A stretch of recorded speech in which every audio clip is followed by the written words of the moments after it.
The last book I'm going to read from is the second novel that was published, called The Professor of Poetry.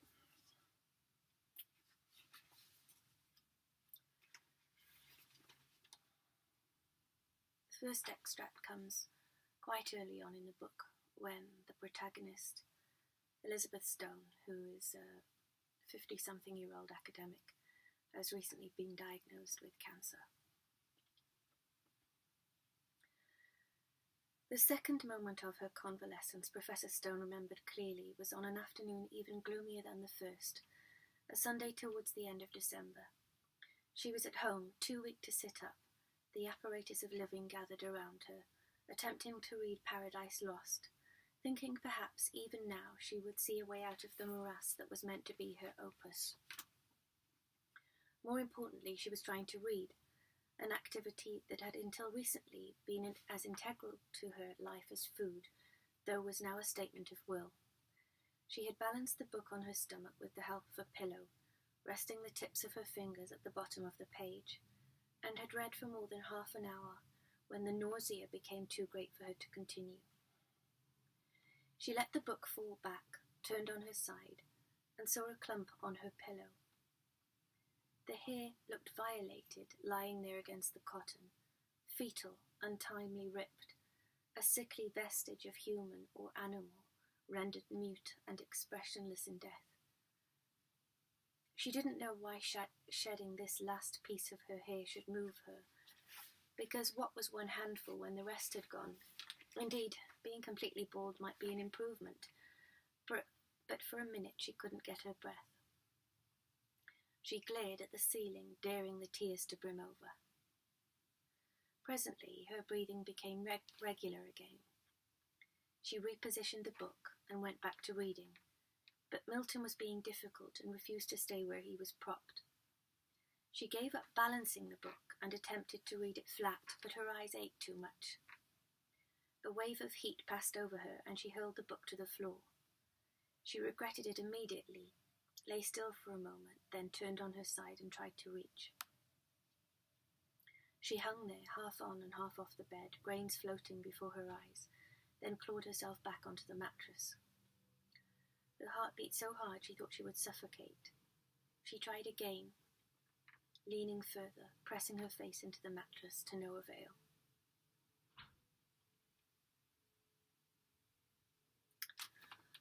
This time, she didn't immediately turn over, and when she did, her face was wet. She lay staring at the ceiling for a few minutes, not conscious of anything.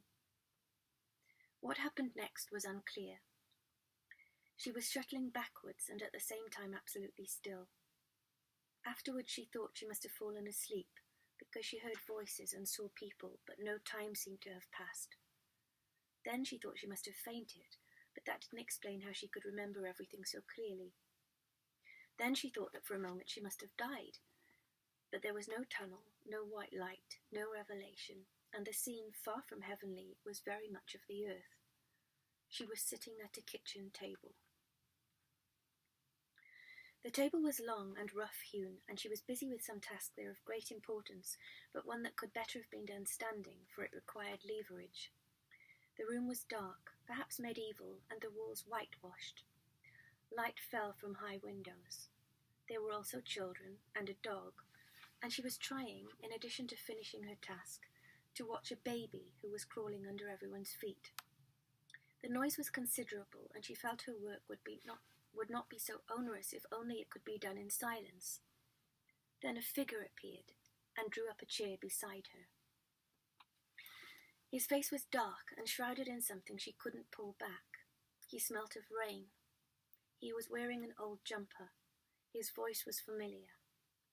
He asked her what was wrong, and she told him about the baby and the dog and the work she must do, whatever it was that was laid on the table.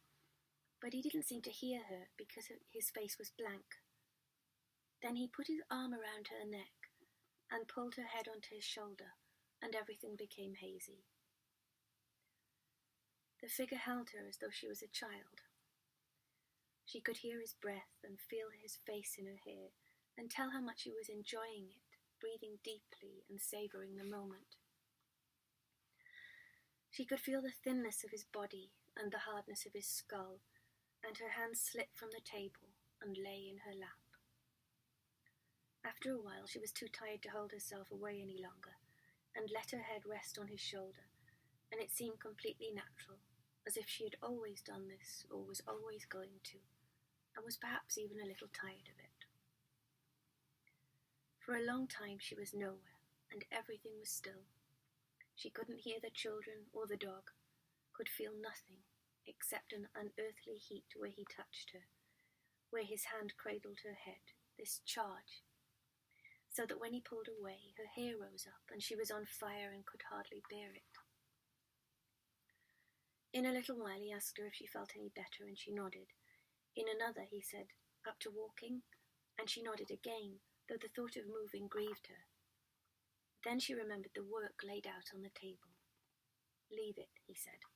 "I can't," she said. "He needs me." And now she saw that she was holding the baby, who was crying. Then the dog jumped up, excited by the noise, and she sat down again. He pushed the dog away, gave the baby to someone else, and led her through a door low down in the wall by the fireplace. He shut it behind them, and they heard the dog's claws on the wood. He said, "You're not going back. We'll never get out." They were standing in a passage. One wall was made of glass and looked onto a garden. On the other there were hooks and an assortment of coats. The coats didn't fit, but he helped her into one, shrugging her arms into the sleeves and doing it up at the neck. He took an anorak that was too small at the shoulders and short in the sleeves, and she saw again his hands and studied the lines of his face, but his features eluded her. They went through a pointed doorway which resembled that of a church. Wind buffeted them and rain stung their faces. The sky was so low they seemed to walk into it. They went along what appeared to be a cliff path, and there were yew trees and dripping hedges and the remains of what might have been a graveyard. Then she was waking, coming through some element that shattered around her, feeling sick, feeling thirsty, feeling halved, like a house fallen into the sea. For the rest of the day, Professor Stone caught glimpses of the figures, stopping on a street corner, entering the low doorway of a house, appearing in a room beneath eaves. They went on existing instead, in spite, because of her. She didn't know, and it was strange, this awareness, as if she was patting her head and rubbing her stomach, closing her eyes in a moving vehicle, and imagining she was still.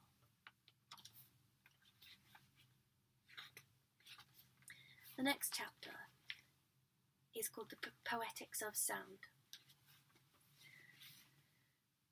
and it takes place a few months later when Professor Stone has recovered from her illness. Crossing the road from the hospital to Paddington Underground Station, Professor Stone lingered on the curb longer than usual. Time had been returned to her, and it would be foolish to spurn the gift. Sun winked in shop windows. Cars looked sprucer than she remembered, pavements cleaner, people more friendly. She nodded to the man selling daffodils. The day was perfect, and it was her own, had been wrapped and presented to her, and she smiled at the pleasing coincidence, the present, for once, being precisely where she found herself. It felt more like a resurrection than a remission. Lady Lazarus, that's who she was, albeit a bald one, though she didn't hold with moribund female poets, particularly those who put their heads in gas ovens. Her wig itched and she adjusted it. The trials of the soldier, returning to civilian life. But her hair would grow back, and the day was beautiful, fresh as if issued to children on a beach. That was Mrs. Dalloway, written by another neurotic woman, not a poet, but she might as well have been for all the structure her sentences possessed. Professor Stone would dearly have liked to teach Virginia Woolf a thing or two about semicolons. But Mrs. Dalloway was a masterpiece, undoubtedly. It was funny how great work stuck in your mind, she thought, and she must have a collection the size of the British Library in her own. The mind that less than an hour ago she'd believed to be the cause of her irrevocable decline. Just checking, sorry if it's recording. It has a habit of came with the sound of swords clashing, and she settled herself between a nodding Indian and a woman in leopard print leggings, to the sleepy rhythm of 100 Hours. That was T.S. Eliot, for Quartets, whose love song of J. Alfred Prufrock had come back to her only a few months before. Eliot was another great, of course, though his status was a little more hotly contested than Woolf's. There were no skeleton in Woolf's closet, but plenty in Eliot's. And yet, what was it? He stayed with you. She'd often tried to sum up the quality of greatness, and after many years had come to think of it as memorability. It's as if we've heard it before, she would say to her students. A poem is like a road. We set out not knowing where we're going, and remember once we arrive.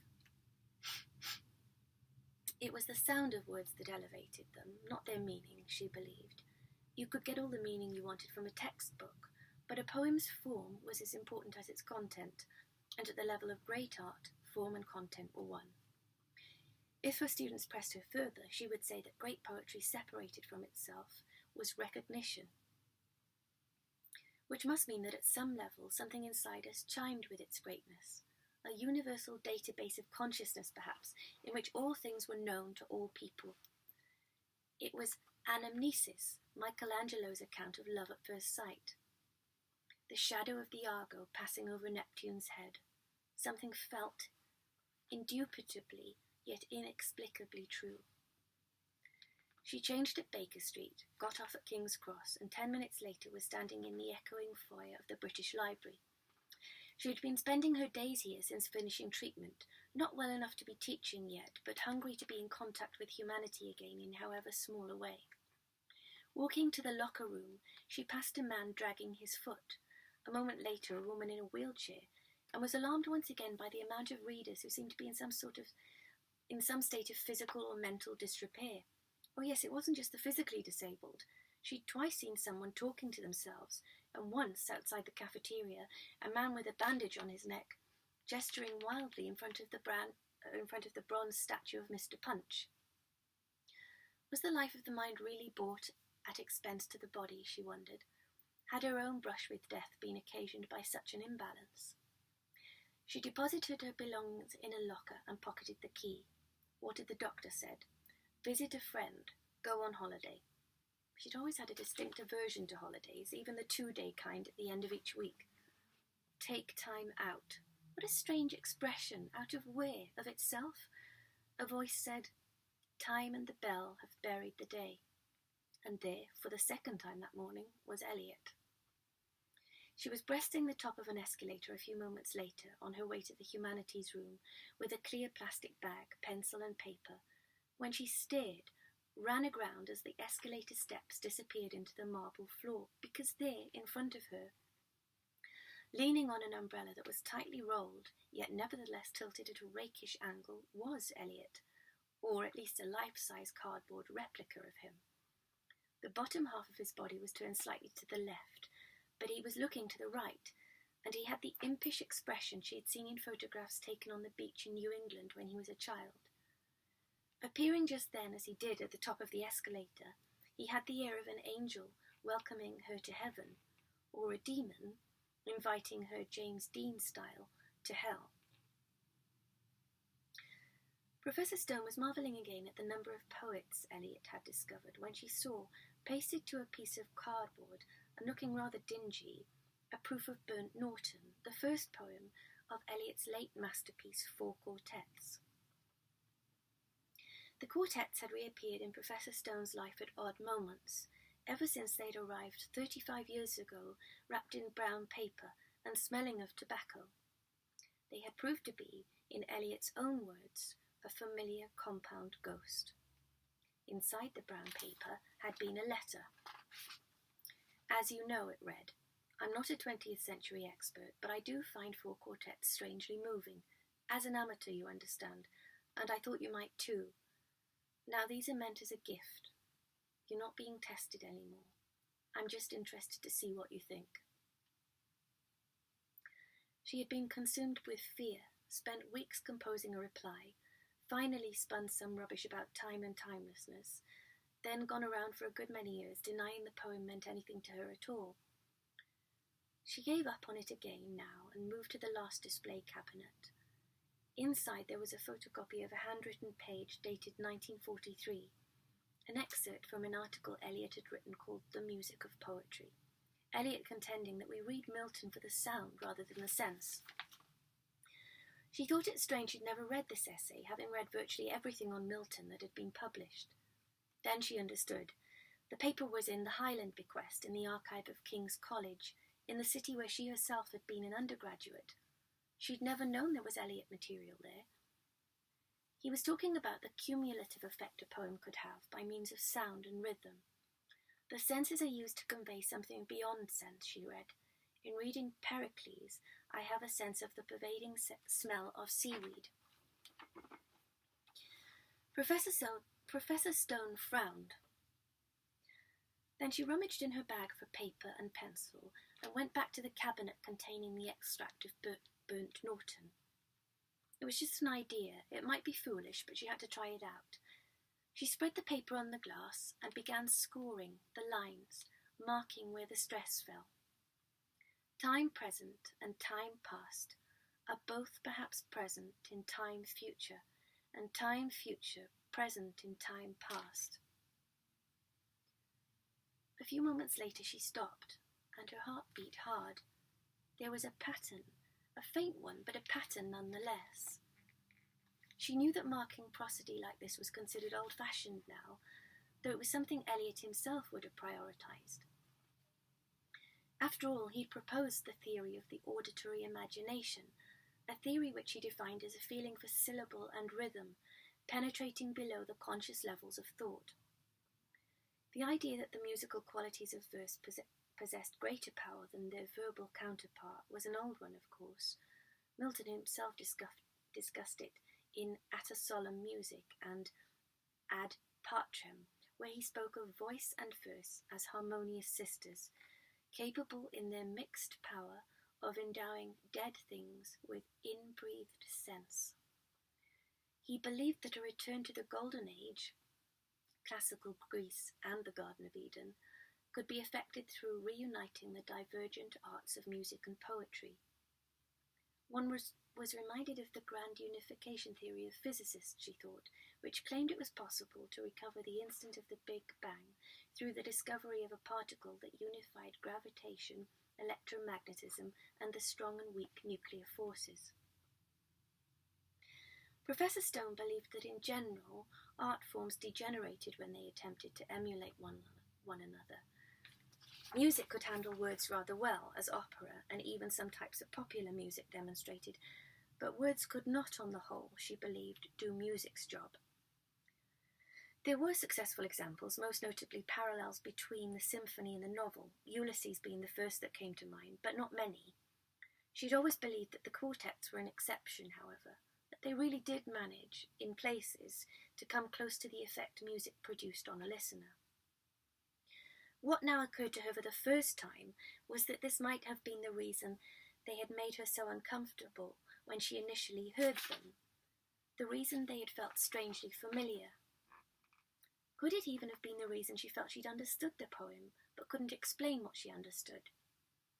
Could the music of the verse convey as much to a reader's imagination as the word's literal meaning, she wondered? Could it convey more? A current flowing covertly along the riverbed, along the seafloor. A pattern so subtle it might be missed completely, yet nonetheless shaped the movements above. She put down her pencil and stood very still. Would it be possible to address the musical components of verse as an independent field of inquiry, she wondered? The music of the verse working in conjunction with, or perhaps contrary to, the meaning of the words. Prosody had been studied for years, but not with this intention. Not as a language in itself. If she was not mistaken, it was nothing short of a whole new field of critical reference, an alternative template with which to evaluate poetry, possibly prose too. And wasn't that how poetry had begun, she thought? Not with a printing press or marks on a page, but a succession of fleeting vibrations through matter and air, flesh and blood, declaimed aloud, endowed with rhythm and rhyme in order to be remembered.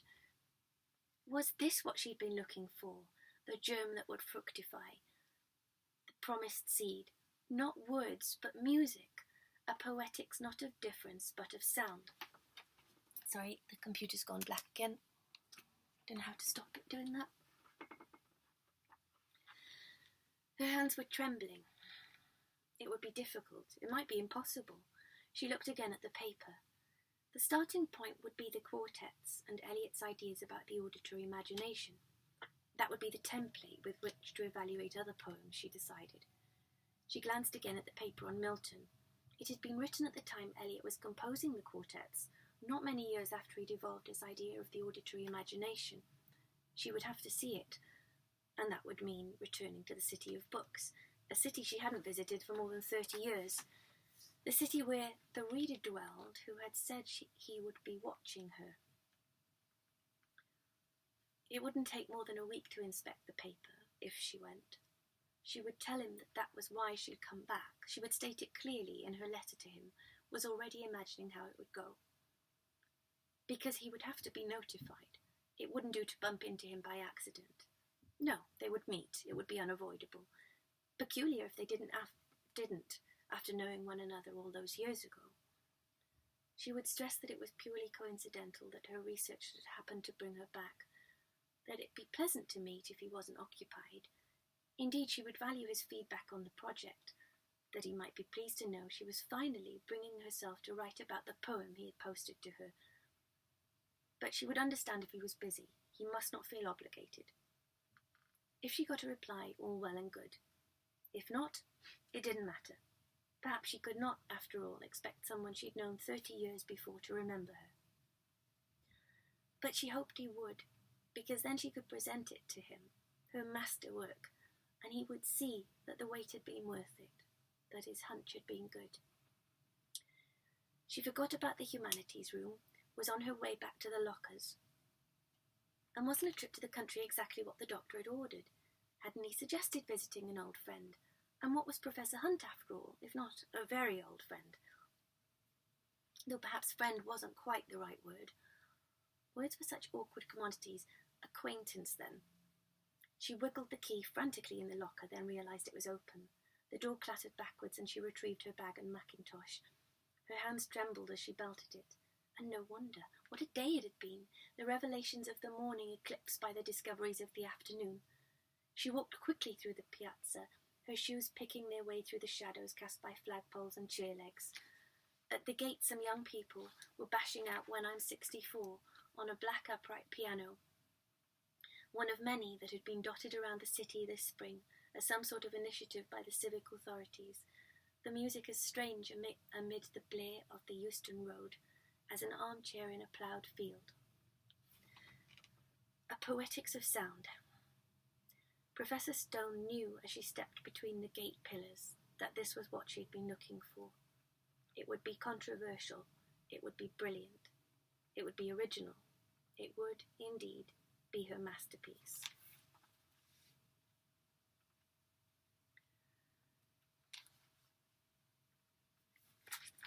The next extract is taken from a little bit further on, and it's set when Professor Stone is herself a young woman come to be interviewed at the university where she will go on to study. At this point, she's trying to find the room where she has an interview. Suddenly, the city is reversed. She is now standing on the same side as the bells. She can hear them nearby. They finally met, and there is the church, 13th century with double facades, crenels and spirelets. There's the clock too, but for once she forgets to check it. She passes through an iron gate and finds herself in another quad, lovelier than the first, and in the corner next to the railings bordering playing fields, beneath a large horse-chestnut tree, a 17th century building with lattice windows.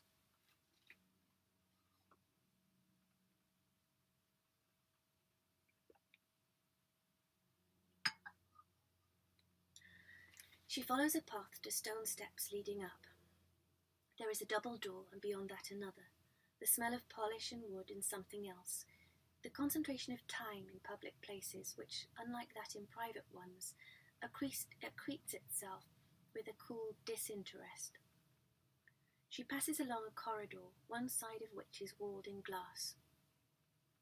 The glass is old and uneven, the scene beyond of a rose garden. The garden is emerald in the grey light, and everything is dripping. The lawn has been rolled light and dark, but the bushes are bare. Halfway along the corridor there is a door with white metal edges, uneven after so many coatings of paint. The handle, a drooping bronze affair, looks loose. In spite of the importance of continuing, she stops. Perhaps because she is feeling peculiar, fizzing yet numb, stationary yet pulsing. Perhaps because the garden is set behind this old glass, which is warping it in places and not in others, so that the image has the quality of a mirage. But it is not hot today, it is solderingly cold, and the cold has imbued the garden with a stillness that is mesmeric, has blanched it. There is dustiness in the air, a sediment is suspended between her and the world of form. Perhaps it is not even that which arrests her, but the way the window is framing the scene, so that it appears to be displayed in a book, and she is standing at the fulcrum, if this were a book, where the covers would meet the spine, where the spine closes, at the epi, the very centre. Or perhaps she simply stops because she has never seen a rose garden in winter before, and it is shocking, emaciated, lost, soil peeping through grass like a blackened scalp, bones of a pagoda visible, branches of rose bushes sprouting gracelessly, butchered, truncated, pitiful, like a drenched cat or a bird with oiled feathers. And yet it is none of these things alone that arrests her, but something invisible, something enduring, something extreme, perhaps even immortal about the scene, and it is held by the most fragile of frames, because the glass is ancient, and the frame peeling. A plume of cold air brushes her legs, and she hurries onwards. At the end of the corridor she passes once more into darkness, and comes to 3 oak doors. The one nearest a flight of stone steps reads Professor E. G. Hunt.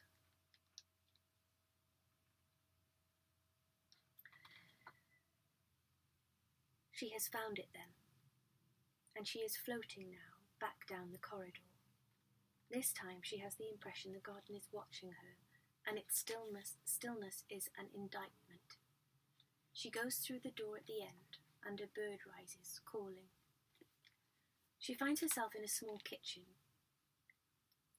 She will not let herself think about what this means yet, about what she has lost. What's happened is she's turned up late to her interview and realised outside the door and has not yet had the courage to go in. She will wait for the lovely man, some corduroy-clad professor no doubt with a crisp English accent, cheeks like red delicious and masses of curls, who will take one look at her and send her right back where she belongs. She belongs nowhere, but he's not to know that. She hears a door opening and voices, then footsteps coming towards her. Her heart begins to beat very fast. The footsteps pause for a moment, then come nearer. A face peers around the kitchen door, a face whose years are impossible to number, in which bright black eyes peer out beneath baby soft hair that sticks up in unbiddable tufts. The body beneath is clad in denim jacket, jeans and jumper, a rock star, replete with Vans trainers. The cleaner, perhaps, a mature student, but he says, Elizabeth, and it isn't a question, and before she can answer he says, you're late.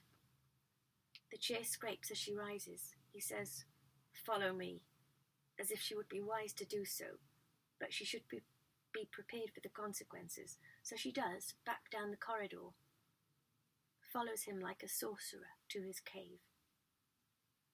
And indeed, the room into which he shows her, tripping slightly on the carpet stay, is cavernous, a kaleidoscopic jungle of bark and new order, masks and playhouses, ashtrays, photographs, kettle mugs, a number of pot plants in varying stages of despair, a fender, toaster, coat stand, in the corner a sink, razor and toothbrush, a rug of intricate and threadbare design, and books.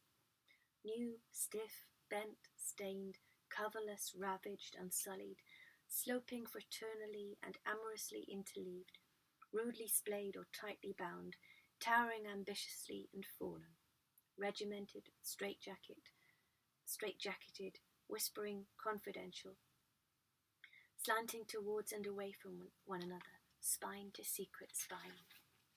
"Take a seat," he says, and drops into an armchair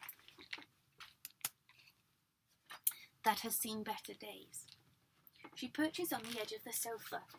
She doesn't notice how uncomfortable the springs are. He taps a cigarette from a packet and lights up, fixing her all the time with small black eyes. Eyes of a bird, she thinks, in which, unless she's imagining it, she sees a hint of pleasure now, diabolical, incendiary. The eyes seem to know something she doesn't, and presently, when they've drunk their fill, he pushes his hair up at the front of his head, a curious womanly gesture he performs with the tips of his fingers, and squinting as he takes the first drag, says, "So tell me what you've been studying." Perhaps not the cleaner. Who then? An assistant? Some sort of stand-in? This can't be Professor Hunt. But the room isn't exactly as she imagined either. She decides against to the lighthouse and says Hamlet, or she thinks she says Hamlet, but when she looks up, he's still looking at her expectantly. "Take your time," he says, a little sarcastically, she thinks. Hamlet! It's no use. Her throat has been cut and only air is escaping.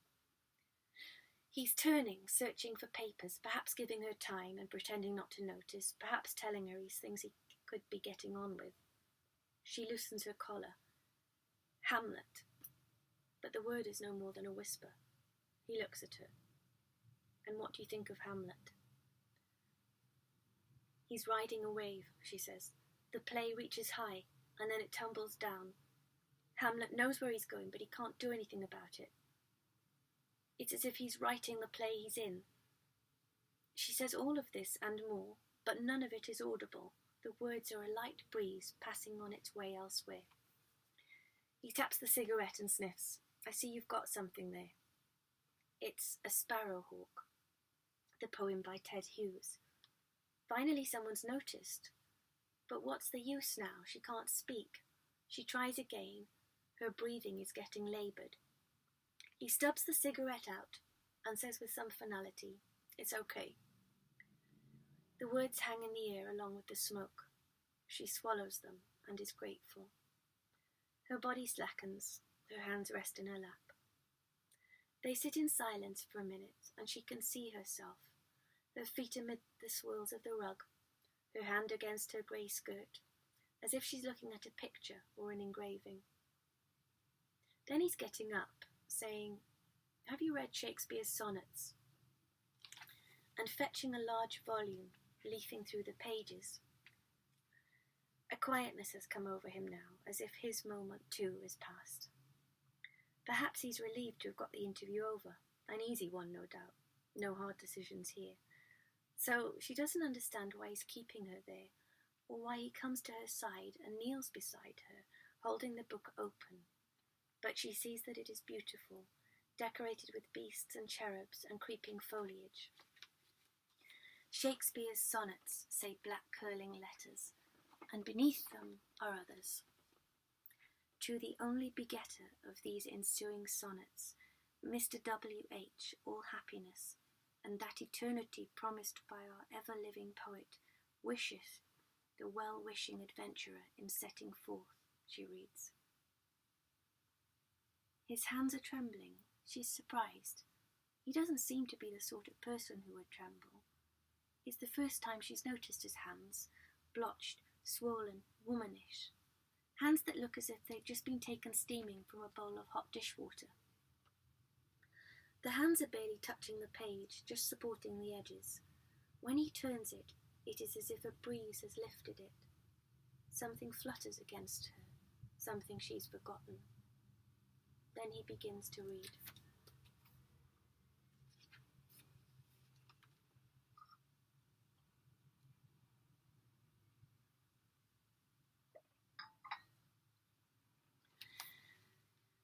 Not from the stars do I my judgment pluck, and yet methinks I have astronomy, but not to tell of good or evil luck, of plagues, of dearths or season's quality, nor can I fortune to brief minutes tell, pointing to each his thunder, rain, and wind, or say with princes if it shall go well, by oft predict that I in heaven find.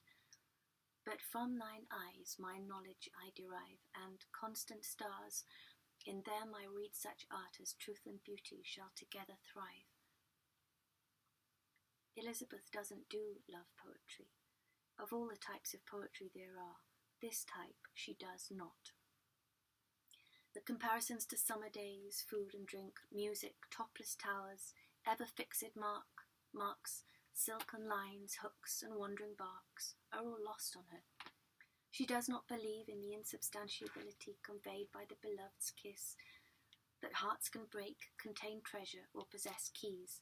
She doesn't know, beyond the double entendre, why the metaphysical poets liken love to death. But now she sits in complete silence. The words are light greys upon her skin, and she is created, set in motion, has slipped off something. Someone has removed an invisibility cloak, and when he finishes and looks at her, she thinks she has been in some other place, and perhaps he has too, because his eyes are so dark and so bright. He says, "What do you make of that?" And she says, he doesn't love her. The words are perfectly audible now, though she doesn't know where they've come from. "What?" he says. She's struck a match, and his eyes flare with it. She flushes. Now she will have to explain herself, and she doesn't know how. Go on. I don't think... Yes. I don't think he's in love with her. A pause. What do you mean? I don't know. You don't know or you can't say? She feels dizzy. I can't say. Try. She's backpedaling, has exposed too much, but he's caught hold and won't let go. She says, "I felt it." An absurd reply. It's clever, but it's not real. His eyes glitter. Have you ever read a poem that was real? Yes. The one by John Clare, Little Trotty Wagtail. She's furious with herself. What became of a sparrowhawk? Who cares about Little Trotty Wagtail? He is wrestling with something that looks like a smile, and the smile appears to be winning.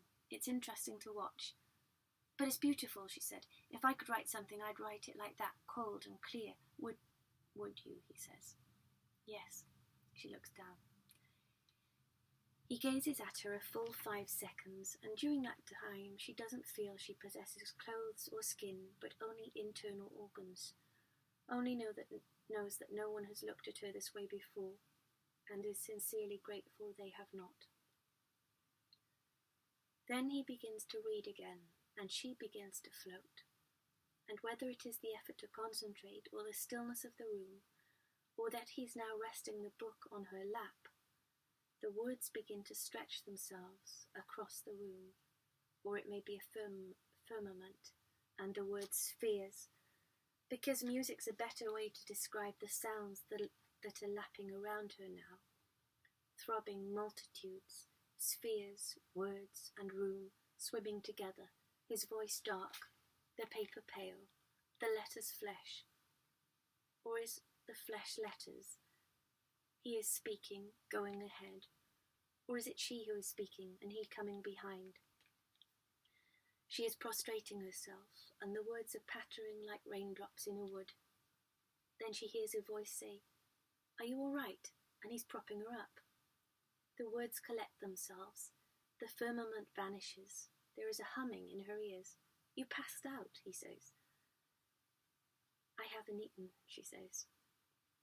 He shuts the book with a snap, goes to the sideboard, comes back and sets a tin of biscuits in her lap. He says, "Eat." He goes out and she hears him striding down the corridor. He returns a moment later with a plate of sandwiches, which he places on top of the tin. Then he goes back to his chair and lights up another cigarette, his legs swinging. "Eat," he says. She eats. The blackness in his face is back, but with it something else. His eyes look as though they might want to smile, but they don't yet. He seems about to speak, but thinks better of it. Finally, he says, "What I was going to ask, before you swooned so dramatically just then, was, did you know that the object of Shakespeare's desire wasn't a woman, but a beautiful young man?" She stares at him, then shakes her head. The leg swings higher.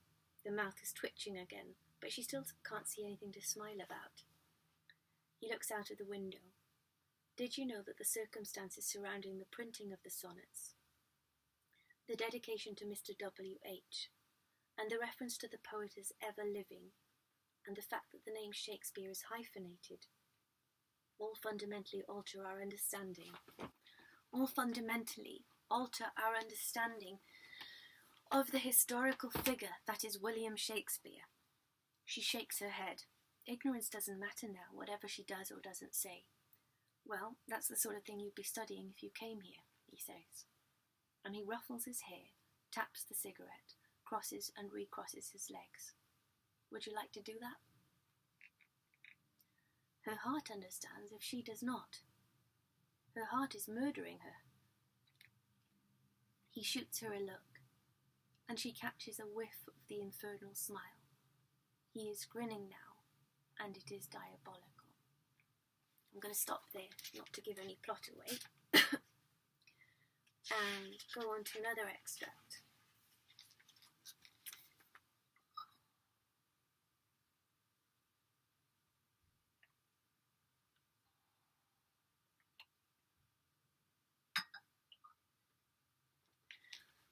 And this is taken from a chapter called City of Books. A girl with long limbs and large glasses is standing on a flagstone landing, looking out of a deep-set window. Bells are chiming, weathered, archaic, icy, discordant, toppling over and under one another.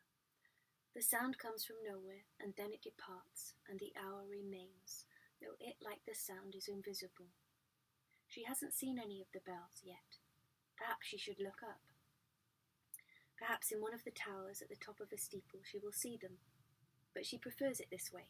To see the timekeepers, as well as hear them, may not be bearable. The library in which she is standing, like the city, is steeped in time. Time has been distilled here, filtered like a spirit, and the city is purer for the transmutation.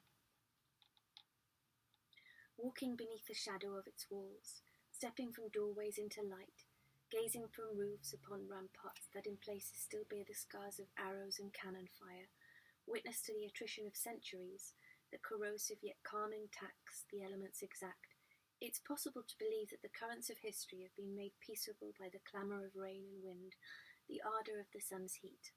Looking out through windows where light illuminates the scenes of antiquity in many-coloured glasses, that its essence has been extracted for safekeeping. This city began with the library, or so they say. A sage came to the river plain, and with a collection of scrolls. In time a settlement grew around him, and a building was made to house them. The sage lived almost 2,000 years ago. This means the city had its inception at the same time as Christ. There is something fitting about the word, and words beginning together, the name that cannot be spoken, and the inception of a debate about words that has continued till the present moment. The inception of time, too, of Christ who gave his title to the common era, and the beginning of another sort of time, a new dispensation altogether. Would eternity itself have meaning if it weren't imagined in light of man's embroilment in history, she asks herself. In her studies, she's discovering that attempts to gain perspective on history are usually doomed to failure. That's why art's needed, she's decided, to elevate from the temporal, to enable truth to be spoken, even if elliptically. The challenge she faces each week is to translate that truth, the truth of art, back into words, or at least that is what her tutors expect. Though it is impossible, the return to the element in which words move warps truth and renders it unreadable. This library, however, is undaunted by time. It wallows in its ancientness, flaunts it like a fur, sits impenetrable beneath crumbling battlements and riven turrets. It has floors warped by time and walls weathered by it, and ceilings carved with its chisel. It has books too old to consult, and books too large to lift down, and books so precious they are chained to the shelves, the covers padlocked. It has a square in the centre with a bronze statue of its founder, whose face gleams dully while clouds pass like spirits in the dome of his forehead, and it has private gardens beneath windows narrow as arrowheads where aspens shiver. She comes here every day, arrives at 9 and stays till 10 at night. She shows her card to the attendant. A wooden gate opens. She turns into the dark of the stairwell and begins to climb creaking steps. She stops on this landing between the 5th and 6th flights, because from the window she can see the whole of the city, and if she looks hard enough, down by the river, the college of the professor of poetry. She's walked there sometimes, through the orchard, and stood by a chained gate, looking onto a rose garden. The view it affords of his window has become so familiar that it seems to belong to her now. She has thought about meeting him so often, it has lost reality and faded, as the college does, behind rain clouds. She has read the poem he sent her, till, like a scent, it too seems to be fading. She thought she remembered it, but each time she hears it, she understands less. She hopes the poems he will set for them next year will not leave her in such darkness. After all, he's waiting for her to impress him. He said her work was different. He said there was more to her than met the eye. He said volumes more. No one has ever said that. She runs up the last flight of stairs and pushes open the curmudgeonly spring door. The room she enters has large windows of many panes, white bookcases lining the walls, brown high-partitioned desks with a parquet floor. It stretches the entire length of the building. When you reach the corner of the room, it stretches down the other side, and when you reach that corner, it goes on again. This means that from the windows you can look across the same room opposite, that the room is self-enclosing, its own sphere of reference, cut adrift on the currents of thought. You can look across on 3 sides, but on the 4th there is only darkness behind the panes. She doesn't know what that room contains. It is close, and it is distant, like the dark of the moon or the inside of an eyelid. The library, especially this room, reminds her of a ship, a tier of decks and ramparts.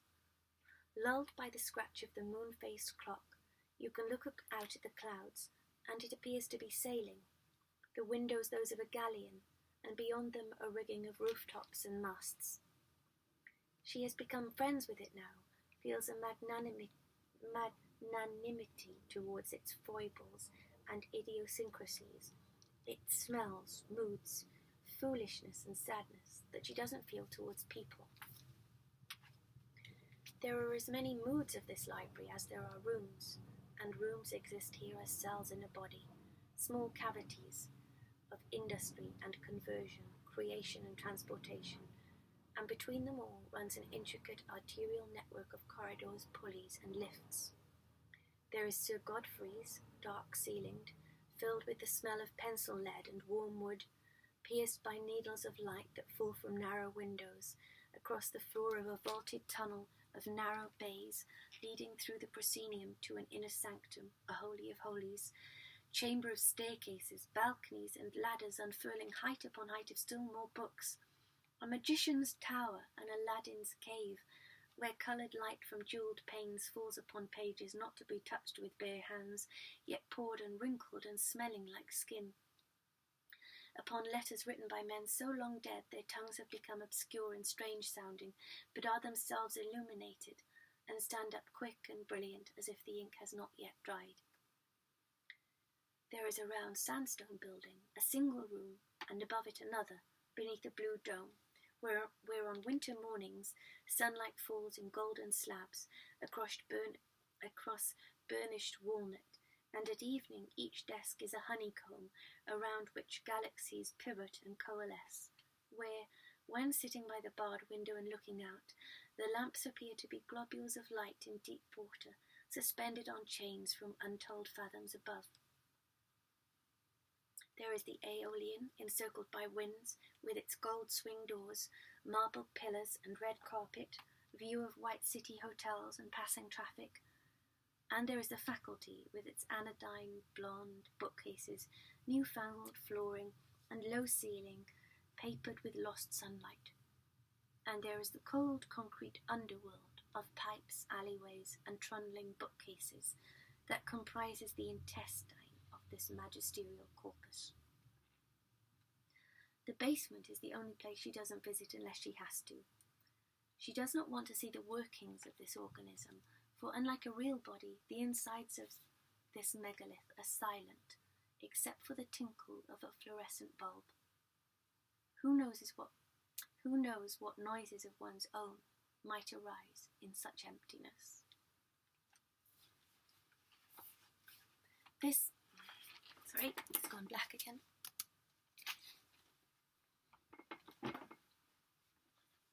This morning the upper room is filled with bent heads, rustlings, shufflings, small coughs. It is bright and lurid because the day beyond the windows is grey. On fine days it's a different story, sunlight broaching the barrel of each high-sided desks, chairs shockingly cool beneath their arms and legs, motes drifting in currents from open windows. She goes down an aisle bordered by bookcases on one side and chafed pine desks on the other. At the end, she turns left into a bay where she collects the books she ordered and notes with satisfaction that the pink slip she inserted yesterday is still in place. To be greeted by these tightly wedged strips each morning is immensely reassuring. To discover they've been shuffled is a disaster, for they are her markers in a sea of pages, groins against time's constant thumbing. She walks to her seat beneath the row of small suns, surveyed on either side by a border of luminaries, faded heads, ancient leaves, cracked cornucopias, furling scrolls, for this is also the home of the gods, masters, poets, philosophers, auctors, all, who studied here before her, and whose work now fills its shelves. The eyes of the gods follow her. What about this one, they mutter. Will she have something to say? They stroke hoary chins. There's possibility, they say, but there's also doubt. She begins reading the moment she slips into her seat, thumbs in ears, hands blinkering the world out. She is made supremely aware that she must not waste a moment, because while this is a city of books, it is also a city of bells. I'm going to skip a little bit here. She has almost learnt to love this struggle now between clock and page, the ceaseless movement of one, the continual consumption of the other. But when the phases of the clock become too onerous, when words drip like treacle, she goes out and walks the city, gazing at contorted stone faces, the airy black heights of cathedrals. She's in love with these streets, with the dappled echoes of cobblestones, the way crumbling stone inches out of shadow and alchemizes in sunlight. But when the bells ring out again, she returns. Sometimes she feels an unnerving desolation when someone leaves who has sat beside her all day, or when, having conducted herself under the field of an imagined gaze, she surfaces to find the gazer oblivious or insentient, a chair, a coat, a bag. Then she goes back to the company of books, because there is company there, but it takes will to find it, and you cannot be in its presence and be aware of its presence at the same time. You can only be aware of its loss. When it works, she experiences a nearness, a voice heard in an adjoining room. She meets someone, but she doesn't know where. Someone speaks, but she doesn't know who. And the speaker is liable to break off contact without notice, because reading is a longing never to be sated, at one with older longings that cannot be verbalized. The longing becomes one with the loneliness, and together they modulate into something new. She moves in a current, a small, transparent, wandering fish, her aloneness transmuted, by its very concentration into something rare, a thing at the edge of others, a palm tree, perhaps, at the end of the mind.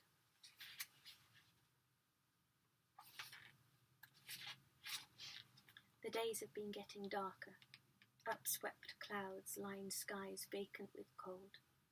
She was brought to life this autumn, disquieted by the fragrant chill of russet afternoons, the paradoxical renewal in the glittering mornings of the world's fall. She had never felt such unease, or if she had, it was too long ago to remember. She doesn't know if it's a good or a bad thing. She doesn't know how it will turn out.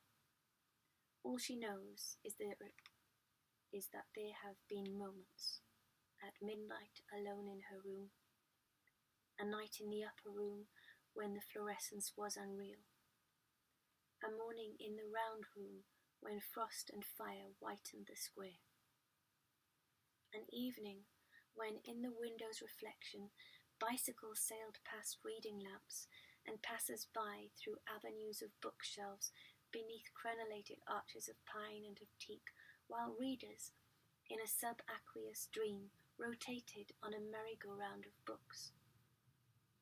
A moment when she ran down steps to the square, and the clock struck the hour, and the steps reeled backwards, upwards, were snatched from under her like a carpet, caught away and ascended. Moments that are incendiary, one after another, in blackest night, in sunshine, in wind, on days when the city rushes like the sea, and days when it's laid out in mist like a shroud. Moments in which she is sure she has touched something. Something rose, and she stepped outside the normal rhythm of things, and the cloud-capped towers, the gorgeous palaces, the solemn temples really did threaten to dissolve, thaw, and resolve themselves into a dew, while words broke ranks, assailed the air in throbbing multitudes, promised to convey her beyond themselves, to the dark lands at the world's edge, and perhaps over its rim. So she gets up and sits down, takes off her glasses and puts them on again. She bites her nails, she twists her hair, she rocks, reads, writes, while words tug at her sleeve, outrun her, scamper in every direction, overflow her eyes and her fingers and tongue. She does things of importance and of no importance at all, in order to come back again to this room and this chair and this desk, and master once more the art of saying satisfactorily what cannot be said, in order that when they meet, she and the elusive professor of poetry, one afternoon in the ever-present future, an afternoon perhaps not unlike this, he will see that his wait has been worth it, and his hunch has been good.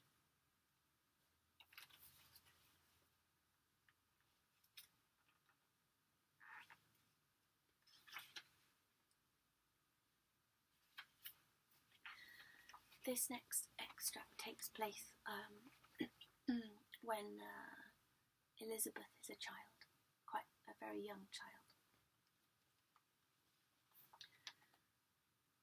Elizabeth's mother didn't play, plait hair, hug, or offer kisses. She said, "Bring a book." In the beginning was the voice. It is acknowledged that sound is the most emotive stimulus. Was that to do with the fact that everything being on one level essentially vibration, sound being purely vibration, was by one definition the manifestation of matter itself? She didn't know, but her mother's voice was peculiar, beautifully peculiar, low, musical, husky. Her words traversed the delicate hair follicle, the hollow where the pulse beat. When her mother read, Elizabeth thought she saw angels' palaces in the Herculean heights beyond the window. Her mother's voice was of the heavens, but her hands were of the earth, mottled and ruddy, fingers swollen, hands that looked as if they'd just been taken steaming from a bowl of hot dishwater. Hands like other people's, and not like other people's at all. The hands were clear, were cared for by glycerine and rose water. A bottle sat on her mother's dressing table, and the scent made its way into the pages and pressed itself there, watery and unsettling.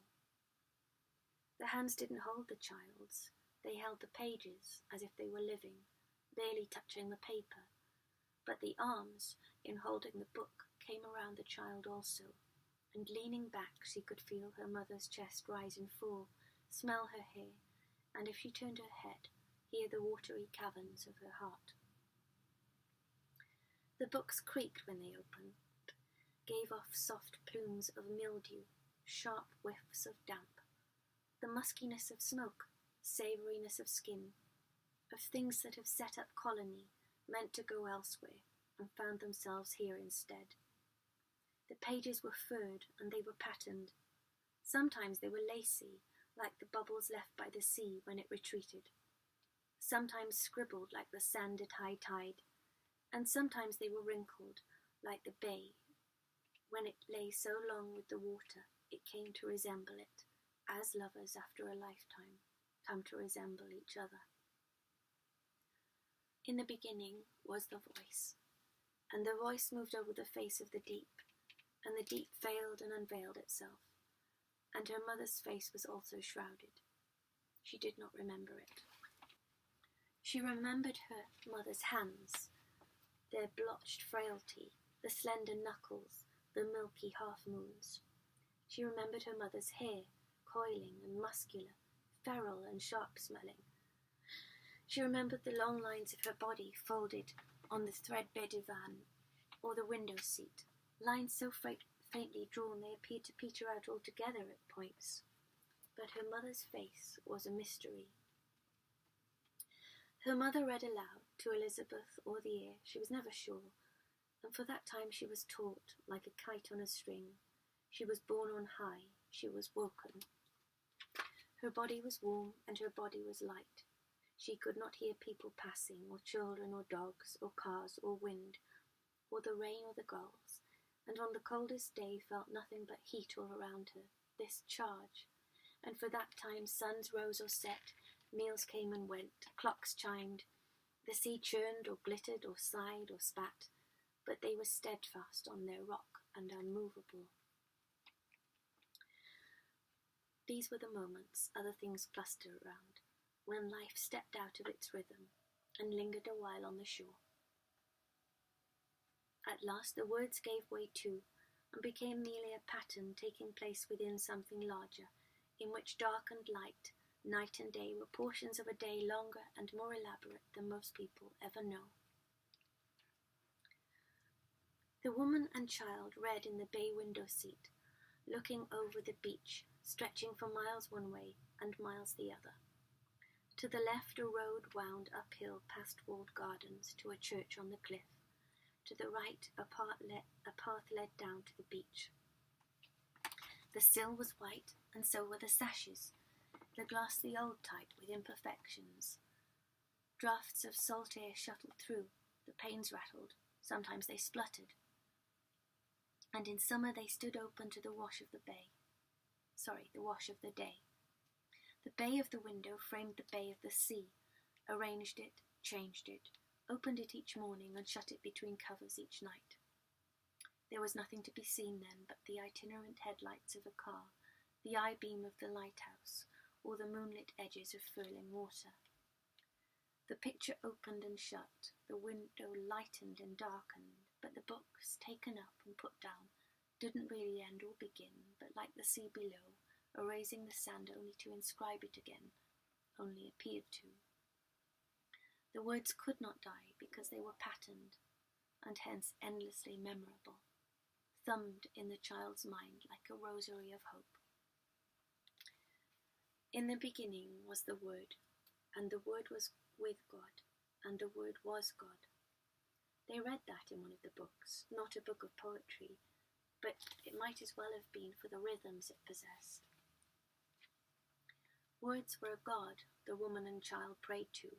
Words wrapped them, buoyed them, accompanied them by day and navigated the night, saved them from silence and stillness that seeped like sea water into the house.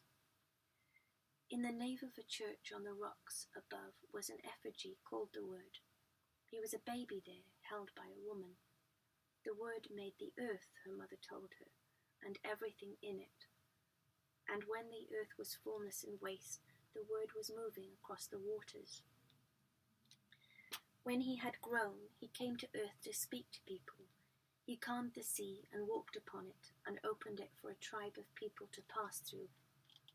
A corridor of dry land had appeared between walls of water, walls as invisible as sheets of glass. At night, the child imagined the Word walking over the sea on the path made by the moonlight, and she prayed that the Word would protect her mother from the silence and the sea and the stillness of the house.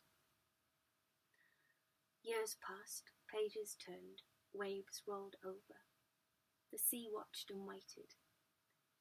It possessed mnemonics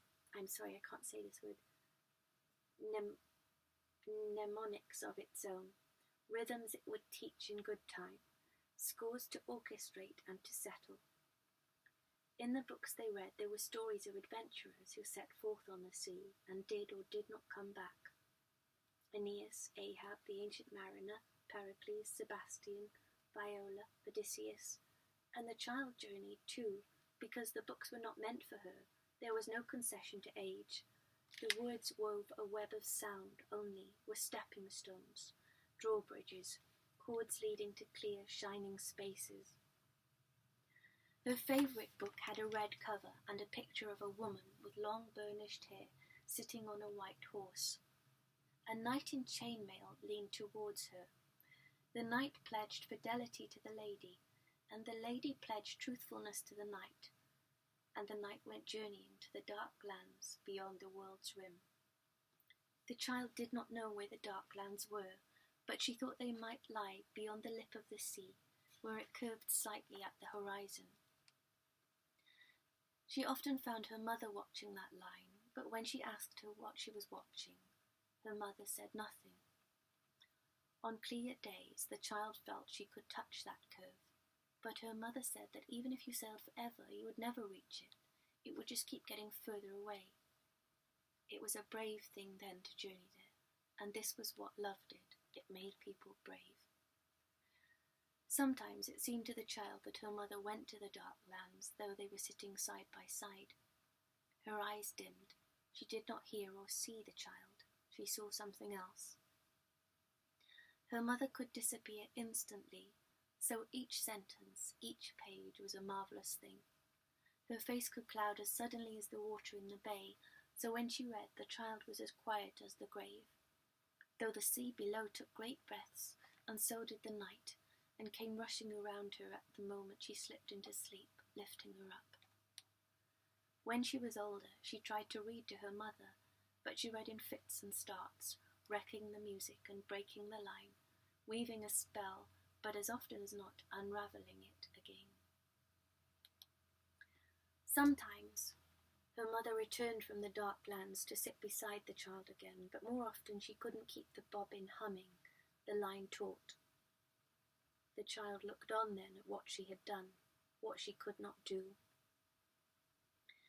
The night must go on alone then, and the lady stay behind, an aching in her chest, the thread between them tugging with each step.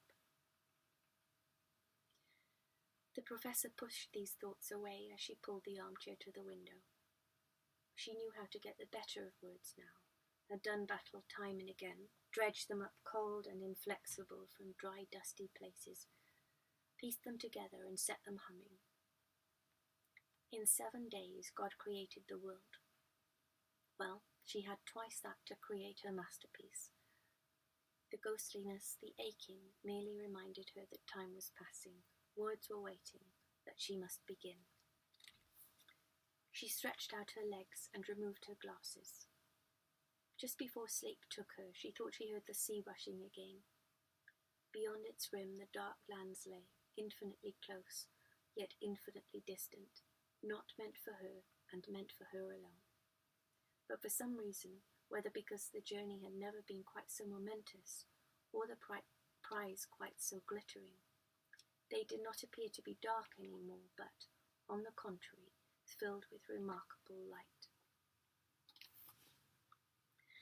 The next extract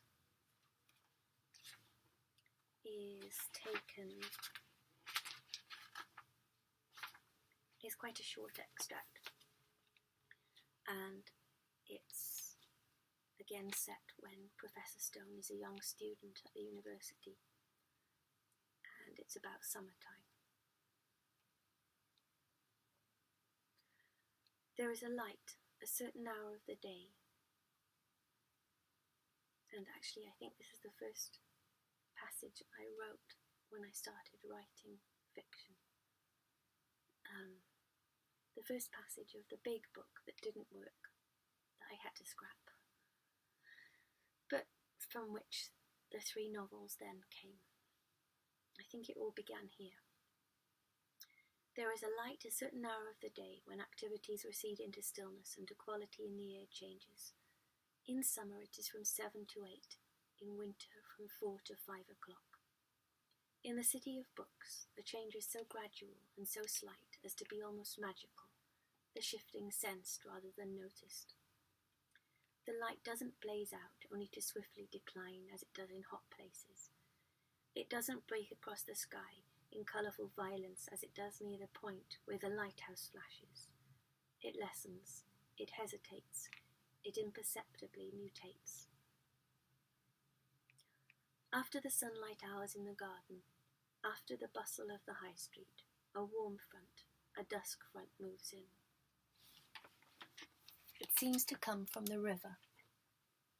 It slips through arches, alleyways, gardens, and quads, circles a chapel, and passes a church, eddies the steps of a circular room with a roof bluer than the sky. You look up from your desk and it's there, it's happening, it's all around you. Some small sigh of restlessness drawing things away at the back of the evening as the day reaches out to the night. You get up and return your books to the stack, making sure that pink slips are visible and your name can be read.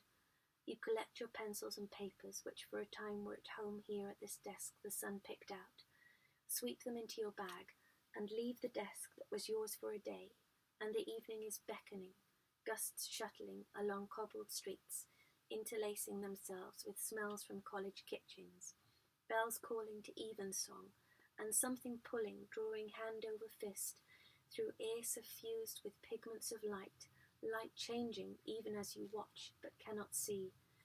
You move down a low-ceilinged staircase, circumscribe each time-sloughed step. Down, down, down, and beyond each window bay the evening is there, waiting. It may be filled with gusts of light summer rain. It may be blank, muted, laden with the day's heat. It may be ghostly, snow-pending, or raging, jewelled sun, and equinoctial wind chafing, a sky smarting and scoured past blue. It may be all these things, but the moment suspended is always the same. You walk into a courtyard, you pass a statue, and it's here. It's happening. It's all around you. You walk under an arch and down stone steps into a square, and now there are people and bicycles and a faint hum of traffic, and bells tolling near and far, far beyond other things, insistent yet half slipping as the evening itself. And down by the river, where the water snakes dark beneath tall poplar trees, dusk slips lower, creeps towards the front of the stone buildings, sun-warmed, rain-pitted, wind-crumbled buildings, standard bearers looking out to sea, or so they always seem to her, guardians of the roses, where lights blink on now here and there, solitary bastions in the gathering dusk.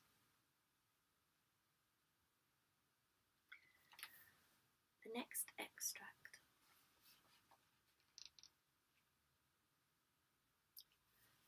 is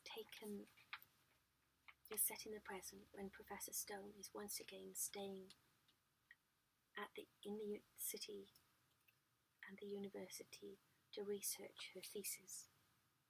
She is staying in one of the colleges, It was about 7 o'clock, certainly no earlier, though perhaps a little later because the dining hall was already open and groups of students in sub-fusk were trooping across the quad. Someone was groaning. It sounded like a girl.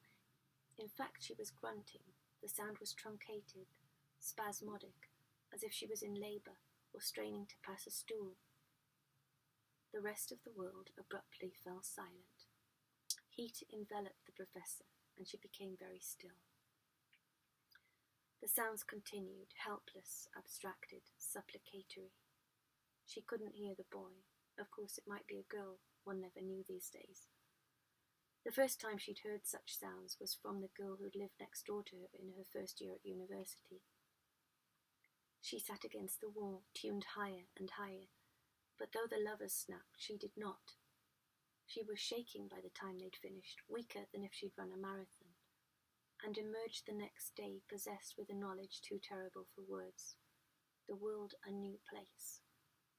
The realization that this was what people did was staggering. It was strange that overhearing sex should be so much more disturbing than seeing it, because of course she knew the mechanics, the ins and outs. Over the coming years there'd been other opportunities to witness the oral arts of love. She wasn't sure why the chronicling of such detail was better than ignorance, but she listened to the creaks, the coughs, the laughter, the thumping, squeaking, the muttered, "Oh God," or, if the participants were enthusiastic, to screams and lust-filled roars. She listened to the pause, the murmur, the running tap, the flush of a cistern, the return of everyday voices. The worst thing was when she thought they'd reached the denouement, only to find that the plateau was transitory and the thing still had some way to go. The sensation she experienced while listening was not pleasure, but extraordinary pain. Nevertheless, she listened as if her life depended upon it. Afterwards, she went back to her work with eyes very bright, imbued with a heat that remained long after the most violent encounters had grown cold. And as she wrote, or read, boiled an egg or brushed her teeth, stood in the supermarket, waited for a bus or caught a train, she asked herself, as if it were a thorny, philosophical question there was some pleasure in mulling over, such as what is truth, or is textual meaning contained in the person speaking or hearing? Just what it meant that such a thing had never happened to her. Why no one had seen fit to embark upon this experience with her. Usually she fell back upon definitions again, reducing the equation to its simplest terms. It was only that two people became one, only that she could not. She could not be, because being one frightened her. Water cooled on the professor's skin as the sounds above continued with more vigour. She sat up slowly and bent forwards in the bath, so that her head was resting on her knees. She drew her legs into her body. The aching in her chest that usually accompanied such bouts of surveillance had become so pronounced this evening that breathing was now difficult. She thought, perhaps it's because I'm back here in this city. Perhaps it's because I'm old. She hadn't admitted before how difficult it had been for her to return here. And she had never admitted that she felt old. The evening deepened, the sounds continued. But the professor was no longer thinking of the girl upstairs. She was thinking of another evening, another girl, and whether the memory was doubly pungent for being so long buried, or whether it was the shock of seeing herself as she would a stranger, clearly, as if for the first time. Professor Stone groaned.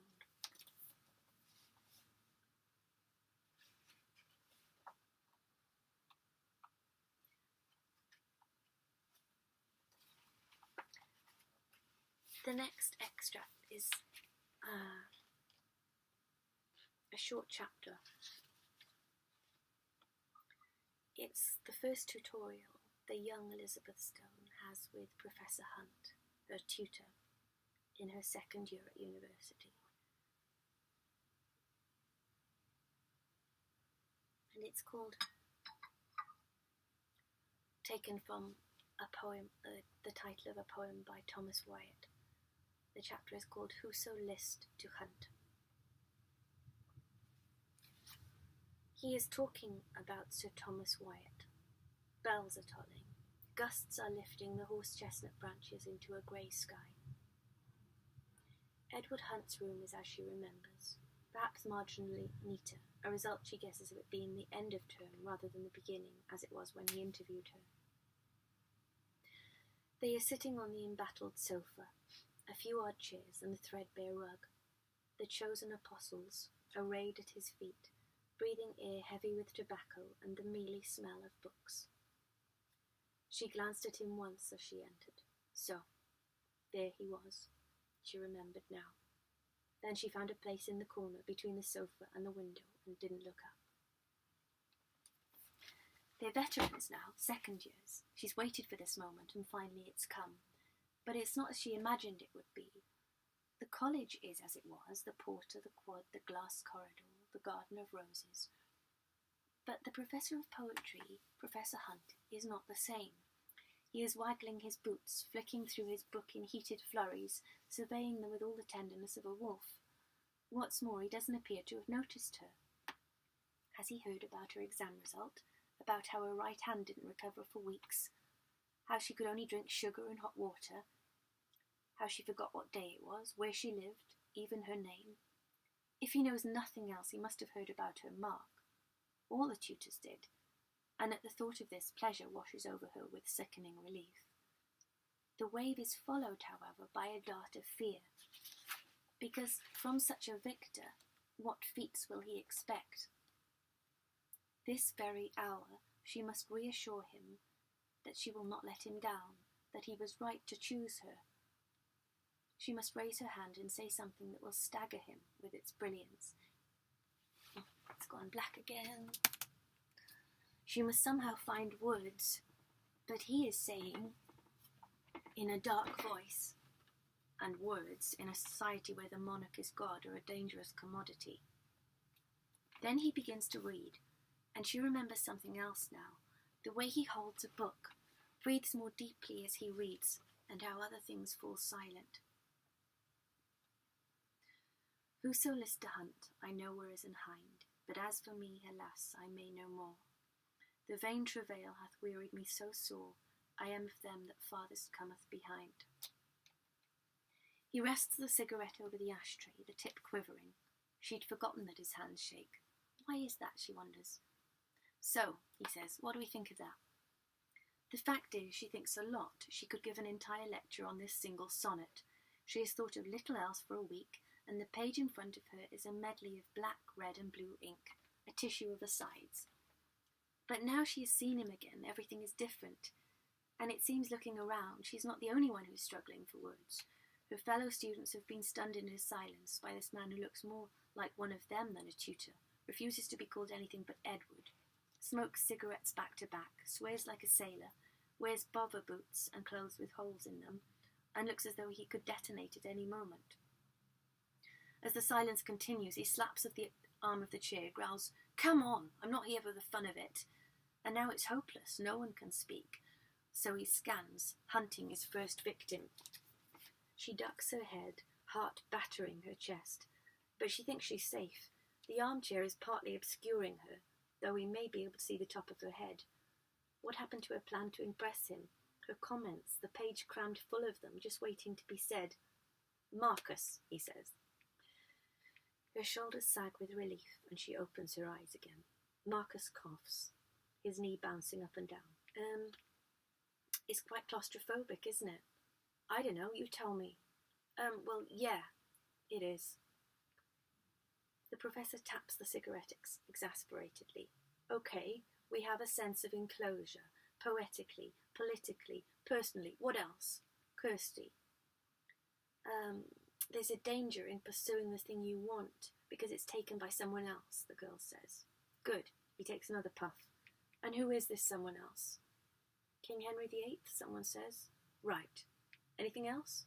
He inhales and holds the breath, leaking little clouds of smoke from his dark nostrils. It's a love poem, someone says. Okay. An unrequited love poem, Hannah says, but we're not sure if that's because the heart won't or can't reciprocate, though I think that would probably mean certain death anyway. Okay. His voice is deeper. He's easier now. Is it a sonnet? Yes. How do we know? 14 lines, iambic pentameter, divided between an octave and a sestet. Petrarchan, Hannah says coolly. Good. Now we're getting to the heart of it. And what exactly has Wyatt borrowed from Petrarch?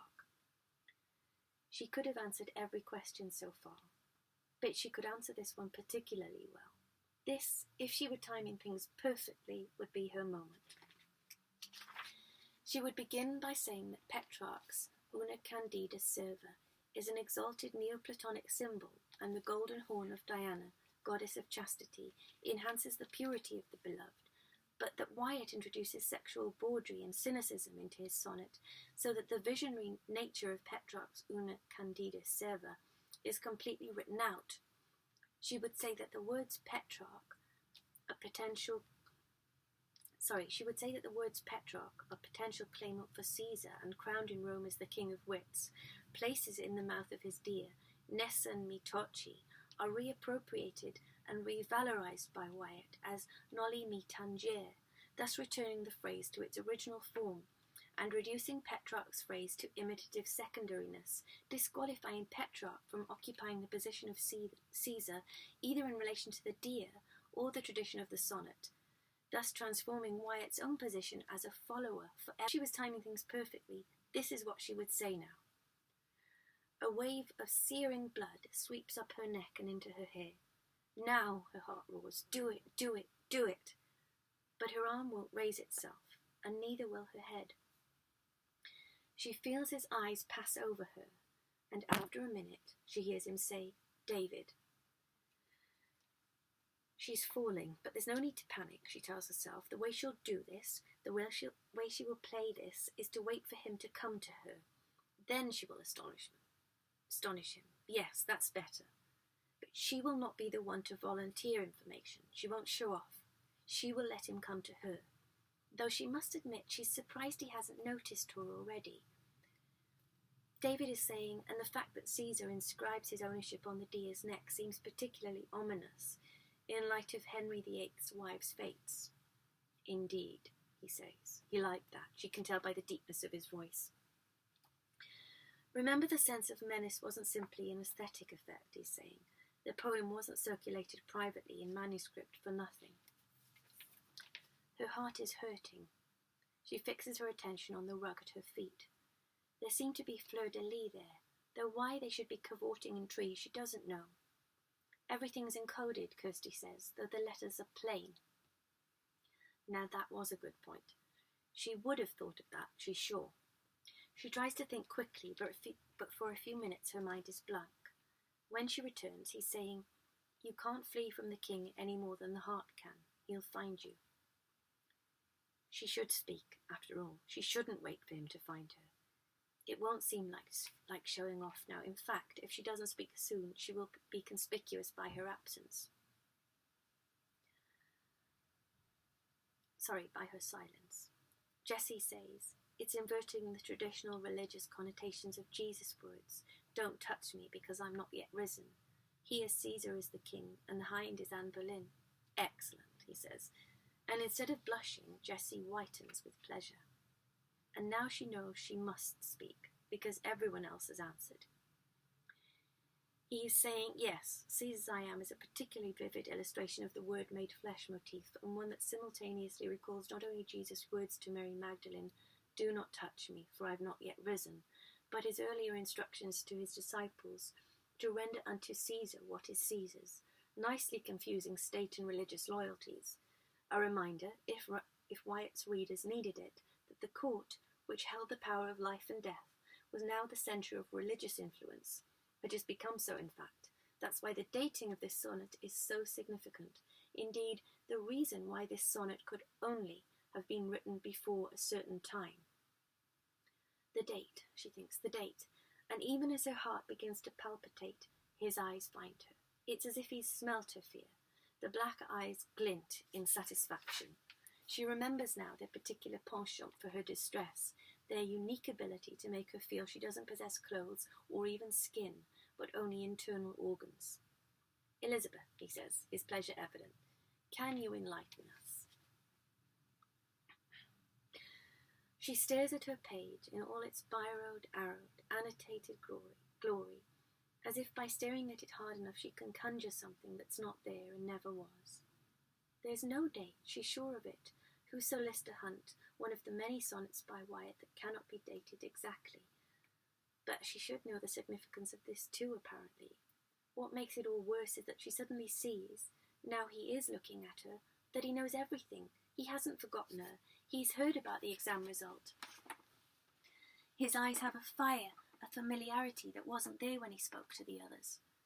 She sees she's still his discovery, that he's waited to teach her a whole year, and now he's waiting for her to illuminate them all, that he has made her wait, as she believed she was making him for this very moment. Her heart is beating so slowly she feels she's moving to and fro. She hears herself say, when it was written. Does it say? I don't think it does it? I mean, I know it was published in 1557, that was when Richard Tottle published the collected anthology, but I'm not sure when Wyatt wrote this particular sonnet. I'm not sure of the significance of the date in this particular case. Oh. He makes no attempt to disguise the disappointment in his voice. She's dimly aware that he says, can anyone help Elizabeth out? There is a willing volunteer. Henry VIII accused Wyatt of committing adultery with Anne Boleyn and imprisoned him in the Tower in 1536, and Anne was beheaded the same year, so Wyatt couldn't have written the sonnet after 1536 because the hind would have been dead. In fact, she was married to Henry in 1533, so it's likely to have written before that, Kirsty says, smugly. Indeed. Does that make sense, Elizabeth? She nods, her face scarlet. Was there something else you wanted to say? He asks her. She can't hear herself for her heart, but she presses on anyway. Yes, she says, there's an interesting juxtaposition between wildness and ownership. The heart wears a collar, is Caesar's, but is also wild.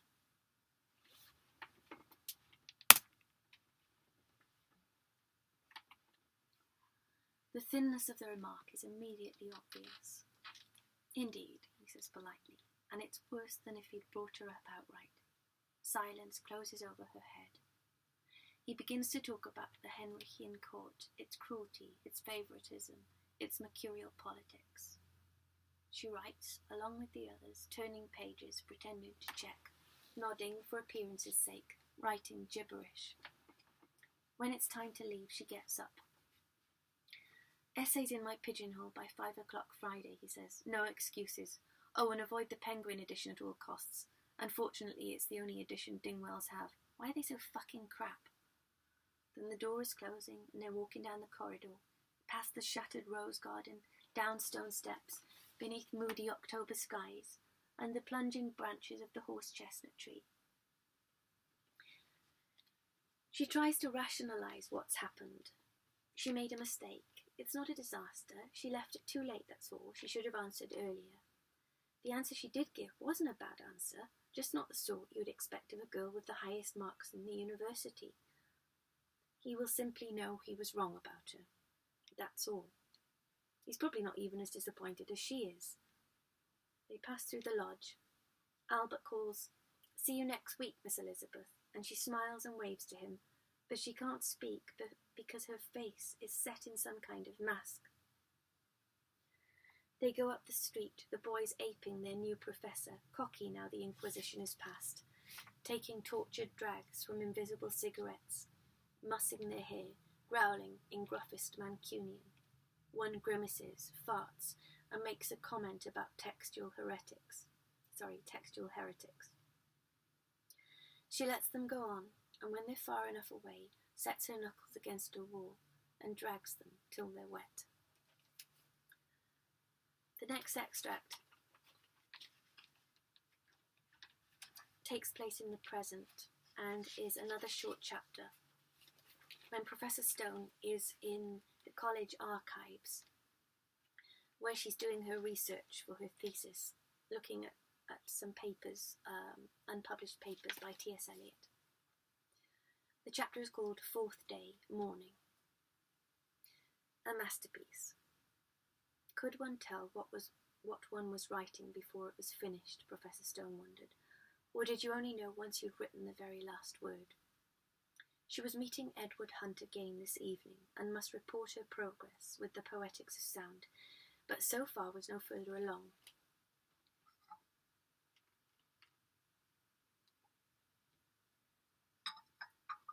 She glanced at a puffy scar that lay across the knuckles of her right hand. He had said, "You got caught up in the words, go back to the music." Well, music was the problem now. It all seemed so easy standing in the foyer of the British Library, but now she was beginning to think Edward Hunt might be right. Writing about the music of poetry was akin to speaking the divine name, forbidden, impossible, a contradiction in terms.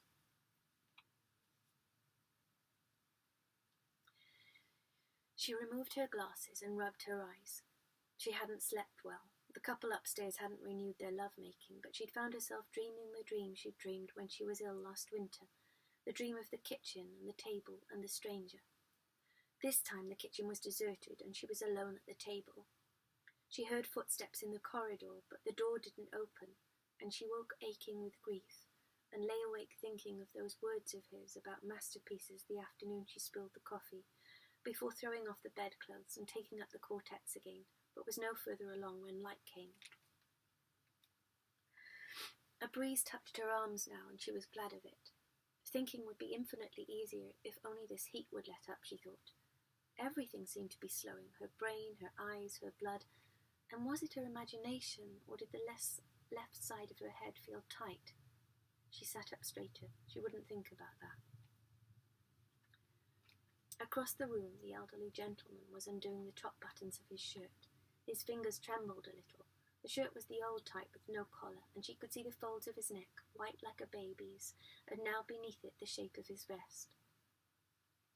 In the centre of the younger man's shirt was a dark oval of perspiration. Mad dogs, Englishmen, and academics, she thought, because that was what they were, she was sure of it. And it was so heartening just now to see two like-minded souls treading the same high and lonely road as herself, because years, whole lives could go into researching a single poem, a single book, and it was possible occasionally to wonder if some of those had been wasted ones. This was what Elizabeth Stone had heard about people whose lives were over through age or illness or simple bad luck, that the thing they most wished to have again wasn't wealth or health or even love, but time. Time made everything possible, and so was the one impossible, one unredeemable gift. That was why she was overjoyed at this point in her life, to know she hadn't wasted it, though every so often there were inevitably moments when one wondered if one had made the best possible use of every moment. Perhaps, for example, she should have devoted herself to Spencer rather than Milton. If that was true, there were 10 years wasted right there. Perhaps she should have looked into Eliot sooner. And so, set against these uncertainties, it was immensely reassuring to see these two figures here at 9 every morning, outside the panelled door, waiting for the pretty young archivist to come tripping along with her keys and her sandals and sundress, to see them sitting across from her all day, seeking the Grail, scanning one page, moving on to the next. The archivist was busy in the small office adjoining the archives, and Professor Stone felt free to watch the two men unobserved. She'd heard them speak German, and in their mouths the language seemed ancient and venerable, rough-hewn and pure, like a mountain spring, rushing through ferns and moss and flinty rock. She thought again that they were beautiful. She didn't usually fall back on such banal adjectives, but just now she couldn't think of a better one. The light was making an aureole of the old man's hair.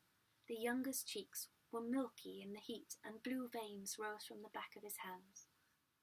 They were definitely on some sort of mission, she decided. She had a moment of fancy in which she imagined they were angels sent to Earth to bring something back. Perhaps they'd brought something to Earth, she thought, like the magic objects children attempted to transfer between worlds in handkerchiefs. Angels were supposed to have lifetimes, weren't they, and like humans, progress towards transcendence or damnation. Perhaps they'd been sent to Earth as a penance, the chief of police relegated to checking parking tickets. Or perhaps they'd been sent to save someone. In any case, she had no doubt that their work was of the utmost importance. Else why would such a frail and elderly man be sitting day after day in this sweltering room? Why would this young man, no more than a boy, stoop over his papers with a seriousness that bordered on the devout?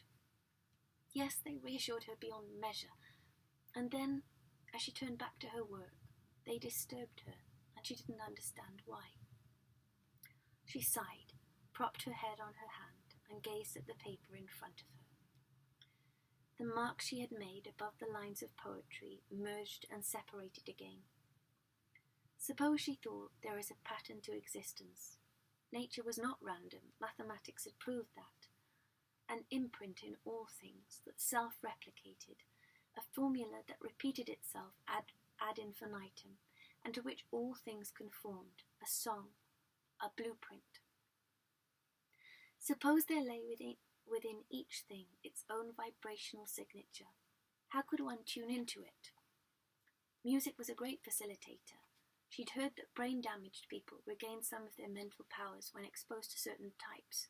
Not herself, of course. I should say that Professor Stone doesn't like music. One of the quirks of her personality. She gazed again at the scansion marks. They reminded her of something. As she looked at them now, through half-closed lashes, they were like breakers, she thought, rolling in from the sea. But that wasn't it. What then? Some sort of code, perhaps. Morse? She'd read that people became more proficient at receiving Morse code when it was taught as a language that was heard instead of read, and that to reflect the sounds, practitioners began to vocalize a dot as dit and a dash as da. Dit, da, damyata, shanti, shanti, shanti. The church in the square clock struck the quarter, and her stomach lurched. Oh God, she thought. Oh God, just let me write something. Then she looked up, and the old man was blinking and tugging at his collar. She rose to her feet, then saw that he was holding a piece of paper up shakily, standing. He was persuaded to sit by the young man, and they began to talk in excited voices. The professor sat too, her heart beating hard. So they'd found what they were looking for, the missing piece. Who knew how many years had led up to this moment? The old man was rising, gathering his jacket and dropping the cane, which the younger retrieved for him.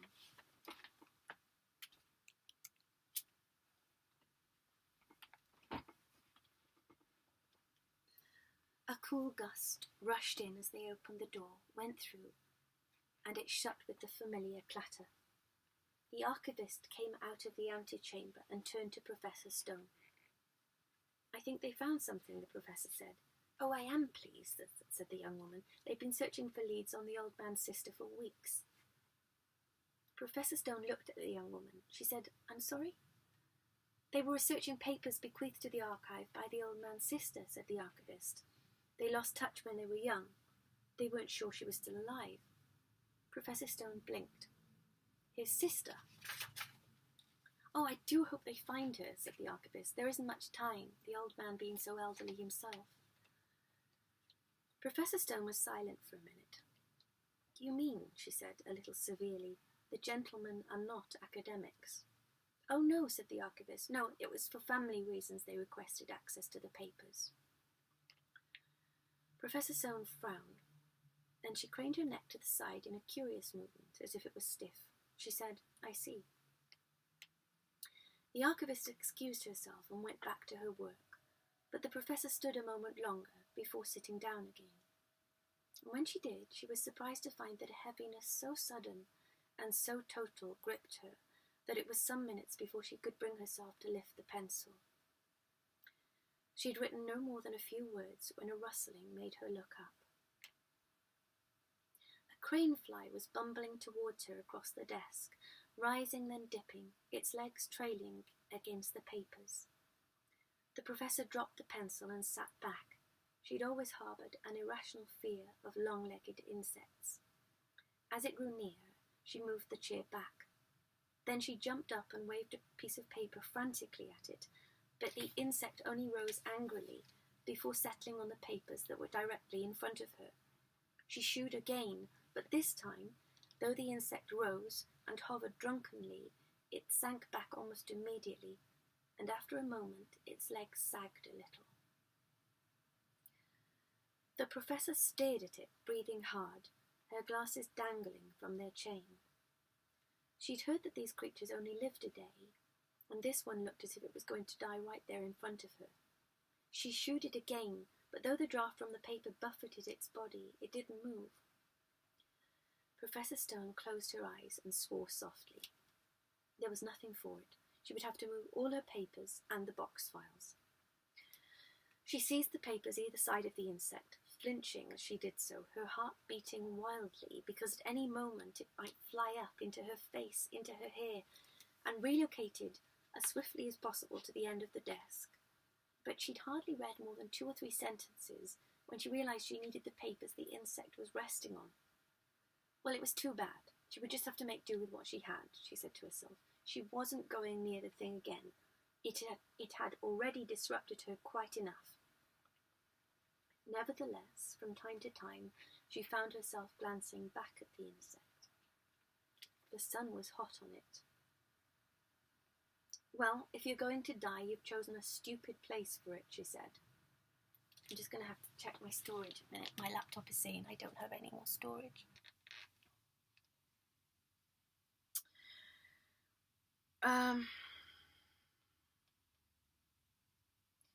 But she'd hardly read more than 2 or 3 sentences when she realised she needed the papers the insect was resting on. Well, it was too bad. She would just have to make do with what she had. She wasn't going near the thing again. It had already disrupted her quite enough.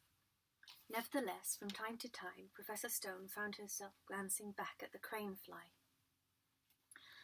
The sun was hot on it. Well, if you're going to die, you've chosen a stupid place for it, she said. Why not a nice shady corner? Why not under a leaf? Anywhere but my desk, for goodness sake. She worked aimlessly for another 15 minutes. When she looked back, the insect was trying to rise, its legs slipping from under it like a bad skater. Oh, just die, she muttered. Please, just die. She read a while longer. When she looked again, it wasn't moving at all, though she thought one of its legs had sagged a little. It was half an hour before she looked again. This time the insect was quite still, poised crookedly, one leg bent under it. Had it been like that before, she thought? She didn't think so. She returned twice more to the poem, and twice more glanced up again, then sighed deeply and closed her eyes. It was no good. She would have to move it. She would do it now and be done with it. She would put the thing outside. It could die there if it wanted to. Her hand shook so much when she touched the sheet the crane fly was resting on that she jostled it, and the insect bumbled away blindly across the desk, and she jumped back. She tried again, but it blundered into the pine partition at the back of the desk and attempted to climb it, legs scrabbling frantically. She stared in horror and disbelief. Now it was not resting on any paper at all, and in order to move it she would have to slide a sheet under its legs. She seized one of the Xeroxed pages of 4 quartets, on which she had scored iambs and spondies and anapests, and holding it at arm's length, advanced like a knight on a dragon. She slid the paper towards the crane fly, but only succeeded in pushing it forwards. She dropped the paper, turned, and wrung her hands violently. It was some moments before she could turn around. When she did, she seized the sheet and slid it towards the insect hard. It rose crazily, and she saw its furious eyes and its long nose and strange face, and she dropped the paper, her heart beating so hard that it slowed, and she felt sick. She gave a small gasp, almost a cry, and in one movement swept the insect to the edge of the desk with her hand, caught it with the other, and ran to the window where she dropped it, meant to drop it outside, but failing to raise her arms high enough, deposited it on the sill, then turned gasping and dragged her hands over her body again and again, and as if she would flay them of skin. It was some minutes before she could look around. When she did, she saw that the crane fly was exactly where she'd left it. "There!" she cried. "There's the window!" As if hearing her, the insect rose shakily, hovering for a moment like a rickety magic carpet, but succeeded only in colliding with the sill. She watched it try to rally again, but this time it couldn't, and had to resort to stroking the sill with the tip of its foreleg. She was crying and didn't know it. "I should have moved it earlier," she thought. "It will die here now, and it's my fault. I left it too long in the sun." But she couldn't bring herself to pick up the insect again. She returned to her seat and replaced her glasses with a trembling hand and took up her pencil, but she couldn't find her thread, and it was not long after that she closed the box files and went out of the room without looking back at the windowsill. So, the next extract is a short chapter. Part of a chapter, which takes place back when Elizabeth is an undergraduate. The chapter is called "The Still Point of the Turning World." She met him tonight. There was rain on the glass and rain in the heights, and she couldn't see out, just herself in the room, running with water and brimming with light. She was weightless, weight-weary, hearing clocks strike, flare and die out, and bells that always told her in clarion motion the timing of things have quite changed their tune, are weighing their anchor. Moments are lingering longer than ever, and strokes never sounded so long or so slowed. They are meeting at 8. It is raining outside, and there isn't a world, just a room and a page, a hive and a cell, each questa, each light. All day she has been following words with her finger, hearing clocks strike, till at last now she is rising, putting away papers, returning books to the stack, climbing steps that curve around a wall, and passing a man in a pool of white light. They will meet at 8. It will be raining out there, and the room will be brimming and bowing with light. She will look out and wait for the strokes that refuse to be struck, and go out of the room up steps that curve around a stone like a bowl, up from a womb, and look out at the night filled with rain, and the rain filled with light. The professor of poetry and his pupil walk away from the round room towards a road leading off the square. It is 8 o'clock in the City of Books, a Thursday, Hilary term, February 1980. The girl stopped in the doorway of the building before she went down to see him wait. He didn't see her, and she held the moment. She didn't spend it. She held it and saw him, and then she went down. So it goes. See, the moment passes, will pass, has passed, is passing again. The wind took it then, or maybe the rain did, swept it high over the square and the town and the crossing, the bridge and the river, the gardens and plain. See, time starts, will start, is starting once more. A lamp shudders, a bolt groans, somewhere something cracks. One foot then the other, the rhythm commences, and we begin, too, for with time we are back. She doesn't look at him at all now. They don't say much more than hello. She knows he's wet and that he's smiling. She thinks this is happening, then nothing else. The thing she notices are shoes, the steps mismatched and overlapping, ambling oddly side by side.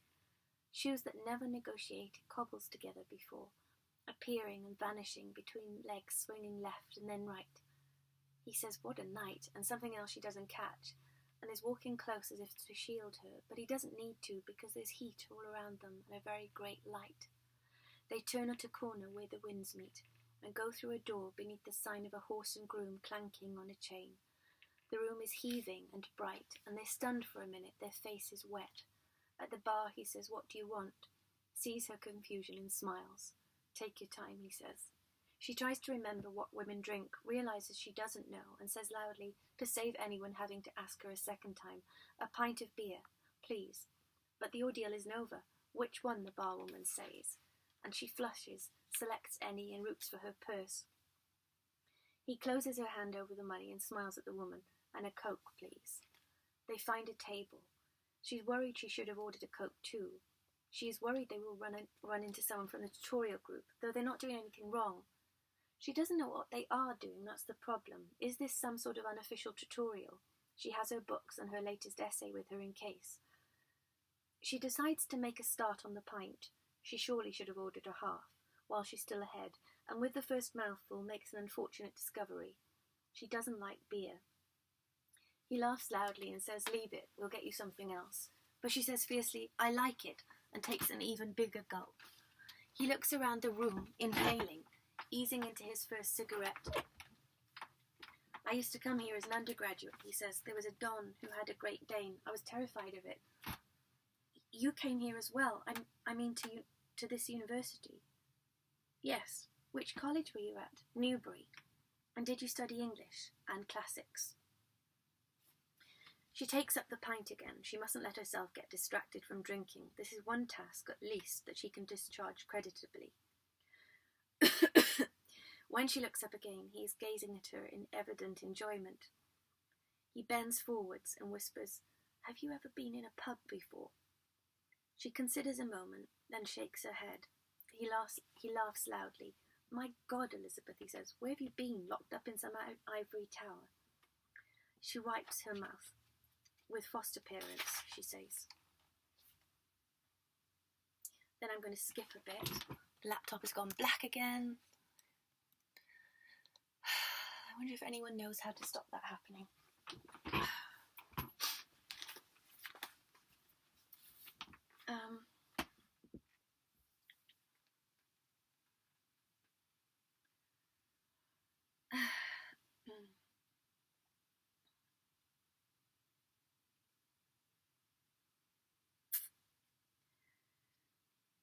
He looks around the room and his face falls a little. And she says, "You don't like being here, do you? I mean in this place." "How do you know?" he said. She shrugs. "Where would you rather be?" "Oh, nowhere in particular. I really don't think there's anywhere I'd feel more at home. Before this I worked in cities up north. I suppose I'm as at home in academia as I'll ever be," he said. "And there are good things about the place. I get to do pretty much what I like now the college are used to me, and, of course, every so often someone comes along which makes the job worth doing." And he looks at her. Outside, something crashes against the wall. The chain jangles frantically in the wind.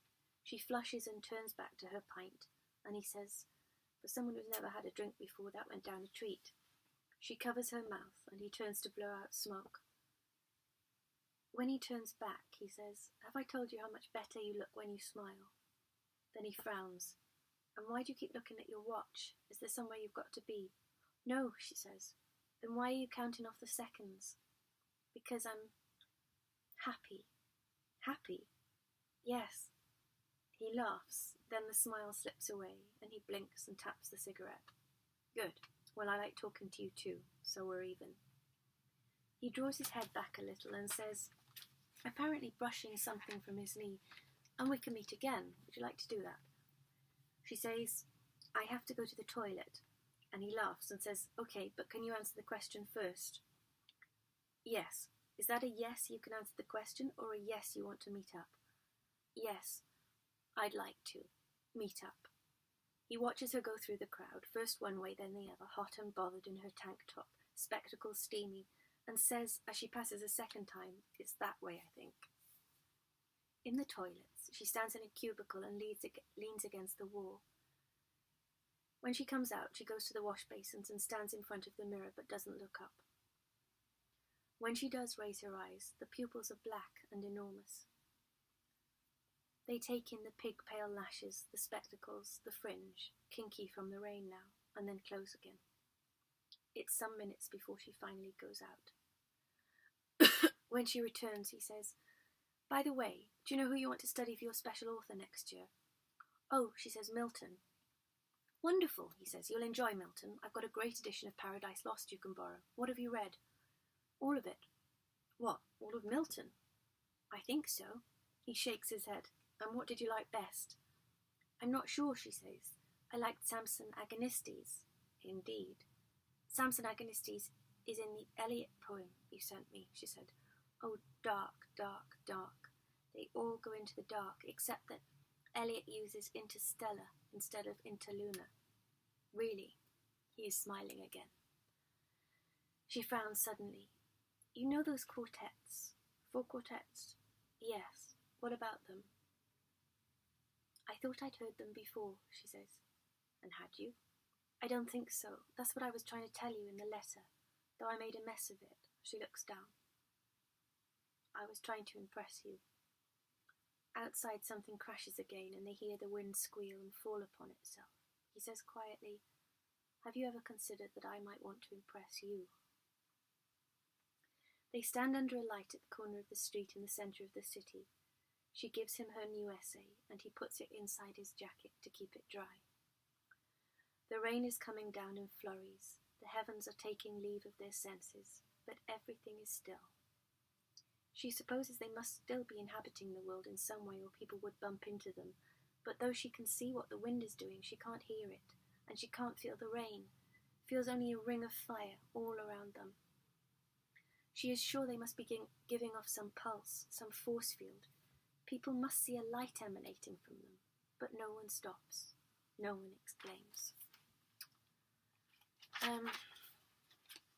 The next extract is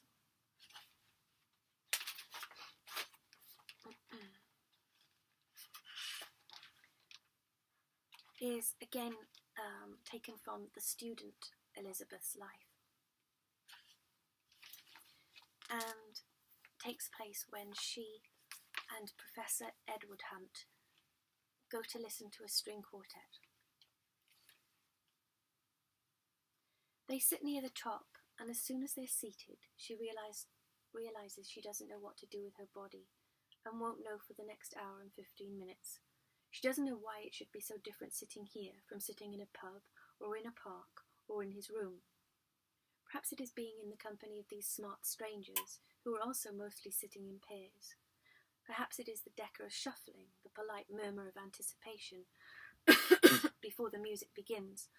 Or perhaps it's simply that they're sitting side by side for the first time, and contrary to what she'd expected, it is much more alarming than sitting opposite one another.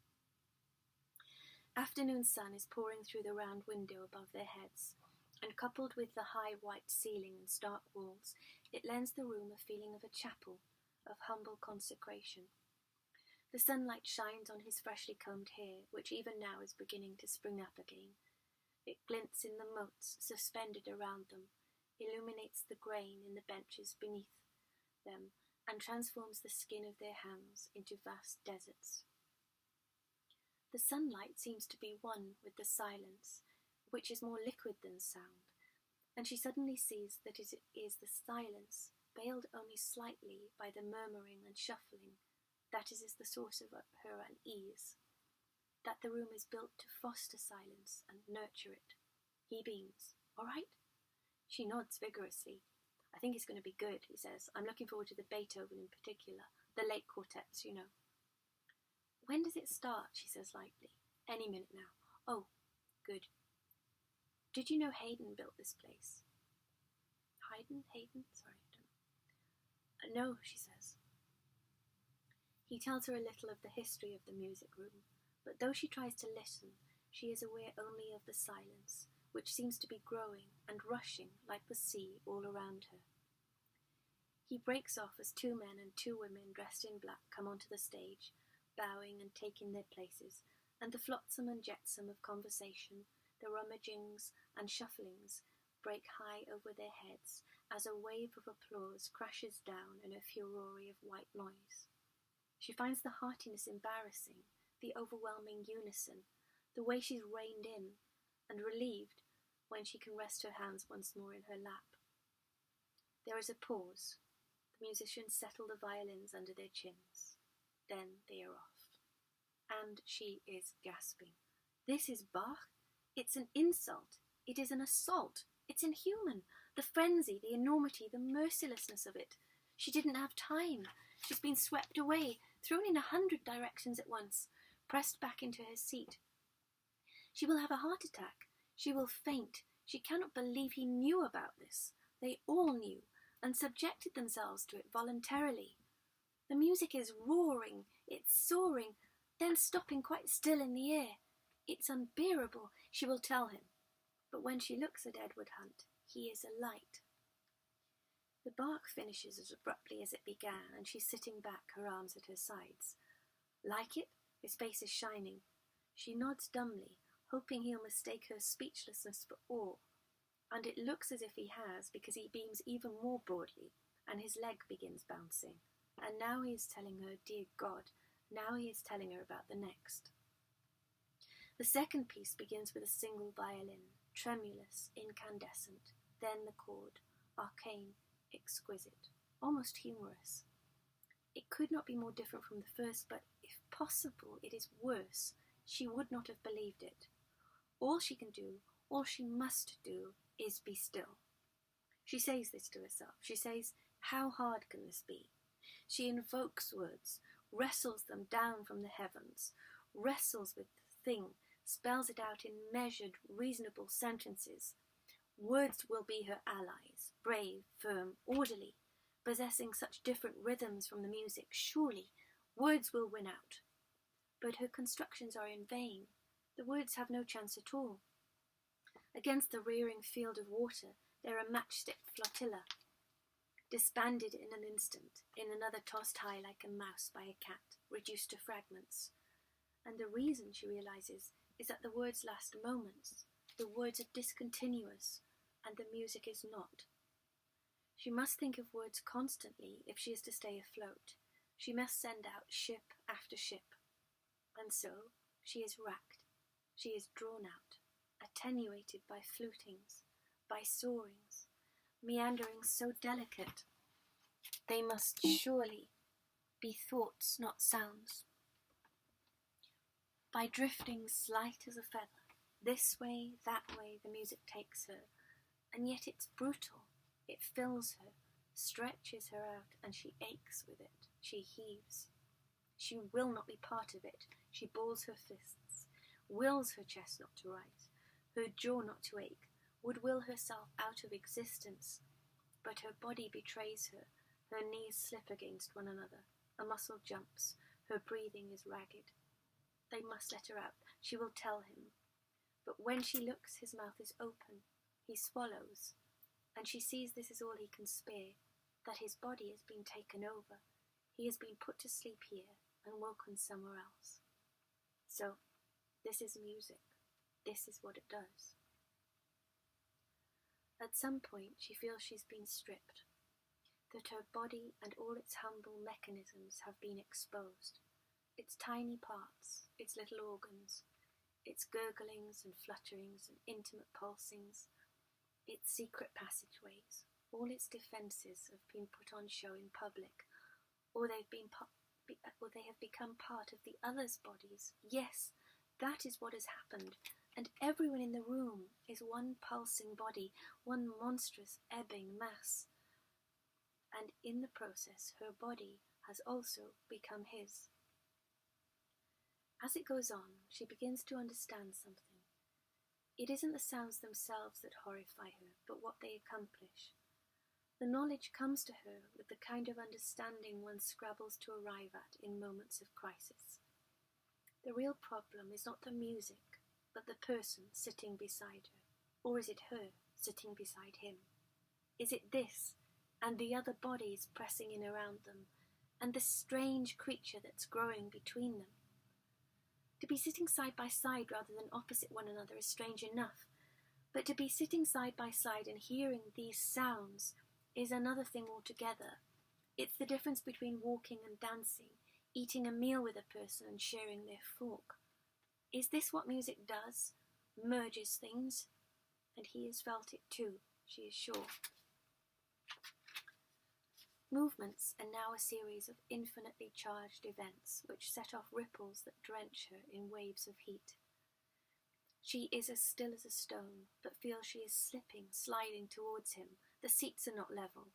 She is sure hers is sloping to the left. She grips the edges, braces her feet. It makes no difference.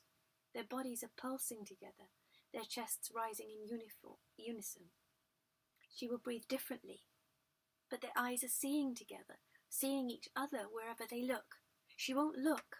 She'll look at the musicians, but he's watching them too. Their hands lying so honestly, side by side, so shameful, so fleshly, so blissful in their insidious collusion. She hides her hands. She can at least do this. The music slows, it strokes, it whispers, intones, stretches itself out like hairs from her head. The hairs crackle. She is weeping invisibly, her face a mask. His chest is rising and falling. She presses herself into the seat so forcefully she trembles. She squeezes her eyes shut. It goes on. The violin quavers, the cello groans, the strings wind endlessly, gloriously, unendurably. Oh, it is cruel. It is intolerable. It is unendurable. Each part of her is wound more tightly. Each nerve, muscle, bone clenches itself and teeters on her brink. It's a song, she tells herself. It will end, and it makes no difference. Last one, he says. His face is flushed and beaming. Beethoven now. She tries to smile, but the muscles in her face tremble instead. She hopes he doesn't see that her eyelashes are wet, but this time he, too, seems glad to look back towards the front. The last piece is strange, out of time altogether, and insinuates itself into consciousness, half nursery rhyme, half opus, half tragic, half ironic, and the minute she hears the opening bars, she knows she is going to be ill.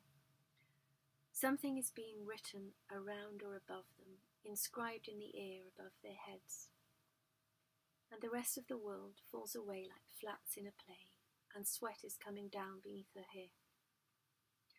She is scattered, stretched across skies too vast to compute, spun to finest gossamer. The sensation is no longer of this moment alone, of this body, her body, his body, but many bodies and many moments. It is rooted deep and reaches back, and she is absolutely shaken. It is all she can do to speak through the uproar, through the heaven and earth that are rearing and plunging, and the words that come to her are simple. Let it end. It has come. Now let it go. She says this. She prostrates herself. But the music is stronger. It intends to destroy her. It keeps touching her.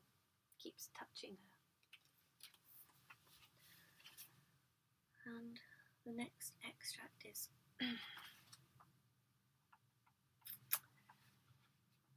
when Elizabeth, in the present day, the 50-something-year-old academic, Professor Elizabeth Stone, goes to say goodbye to Edward Hunt after her week in the City of Books.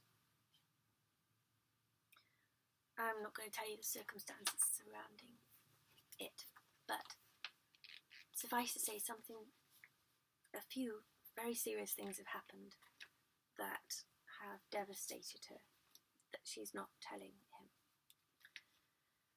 So she goes to his room in his college. She knocked at the door. Her eyes were closed and she was breathing slowly. When it opened, he stepped back.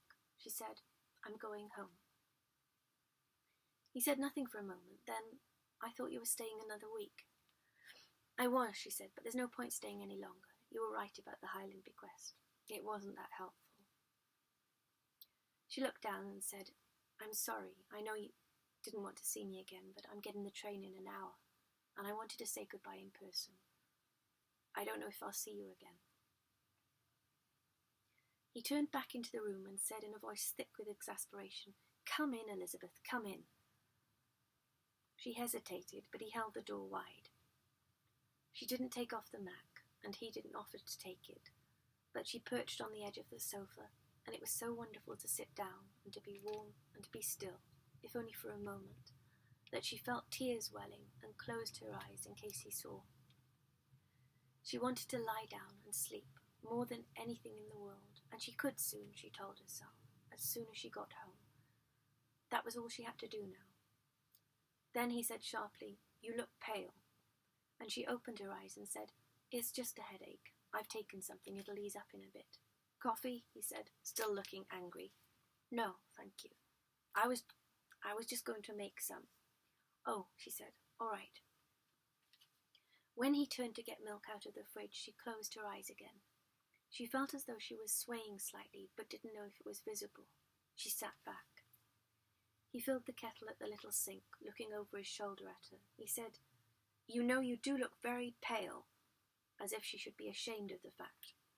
She smiled faintly. "I always look pale." He could say nothing to that. The fizzing of the elements sprang into life, and she listened to them in the dark room, and to the rain outside, falling on the leaves and the paths and the rooftops. He cleared his throat and said in a slightly more amicable voice, "So, the magnum opus is complete. How does it feel?" "Good, good." "Only good?" She shrugged and smiled, and then, because she was suddenly afraid she would cry again, she frowned and rummaged around in her bag for the CD. On the CD is the thesis that she was going to give him.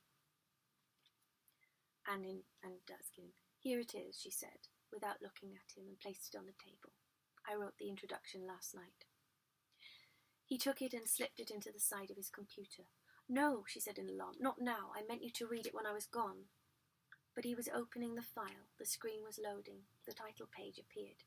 She heard him scroll down, then scroll down again, and then he was still, and she knew he was reading.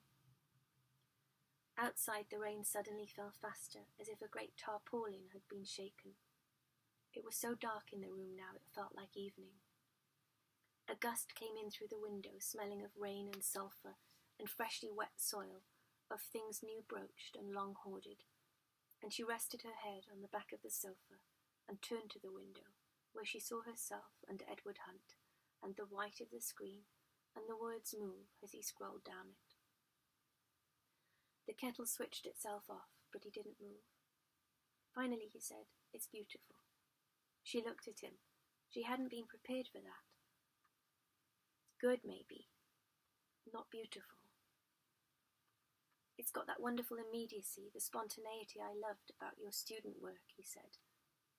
And then he leaned forward and frowned again. "Elizabeth, are you sure you're all right?"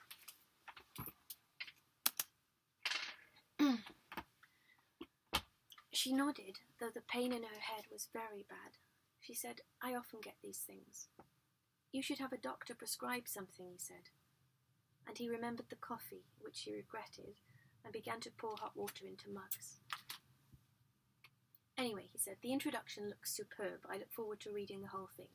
He handed her a mug, launched himself into the armchair, and lit up. She stared into the steaming depths of her mug. Then, because she wasn't sure how much time she had, she said, "Edward, I'm sorry things turned out as they did the other evening. I see I may have been detached, as you said, perhaps even inconsiderate in the past. It was never my intention to be." His boot was swinging. He blinked quickly a few times and said, "I'm looking forward to reading this. I really think you've got something." So he didn't want to talk about it. Well, that was all right. She smiled and said, "You never really know, though, do you? Till something's finished, I mean. And by then it's often too late."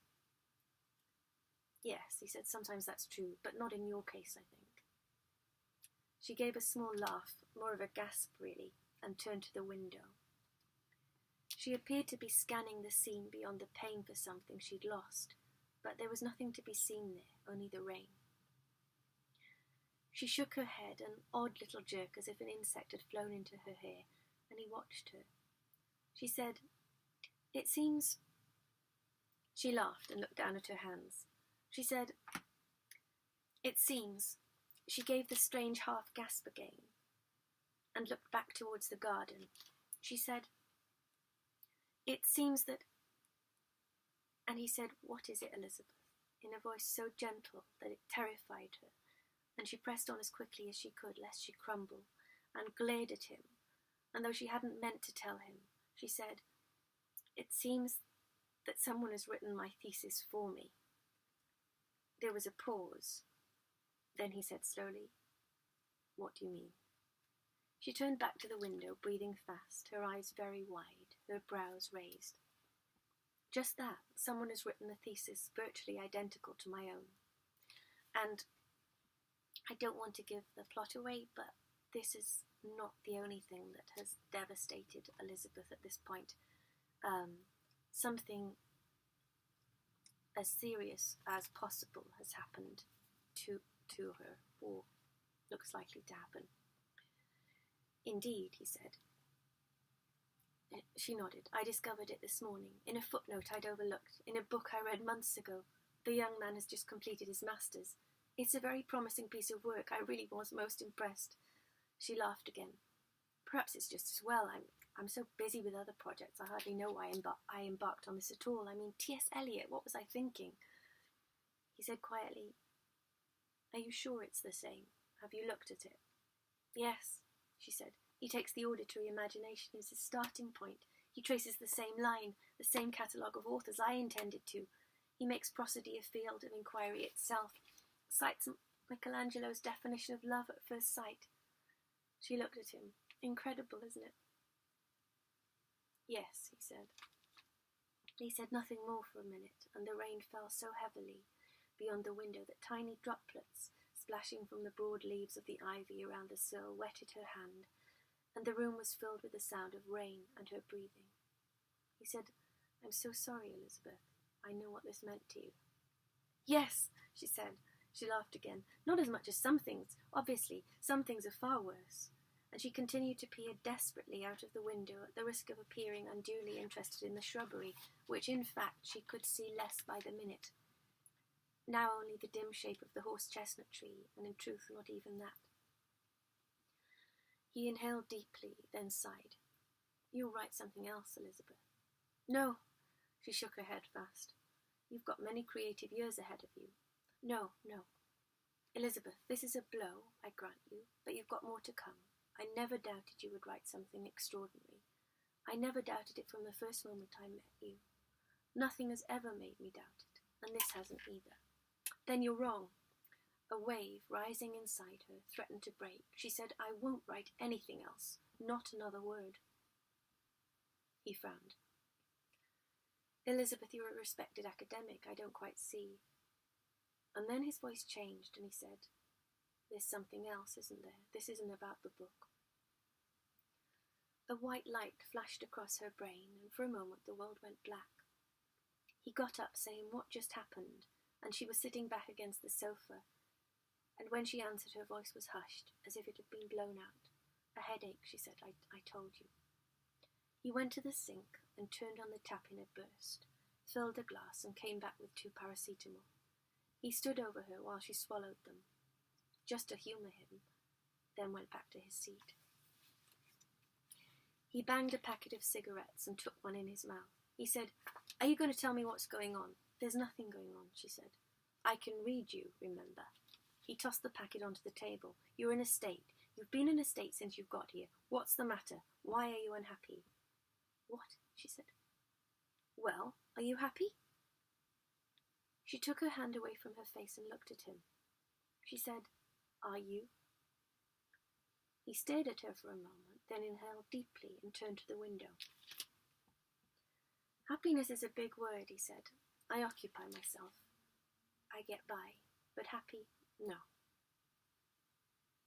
They were silent, and she shut her eyes, wishing she had already left. He was saying, This city, this college, I couldn't imagine being anywhere else now, but there are still days which are very empty.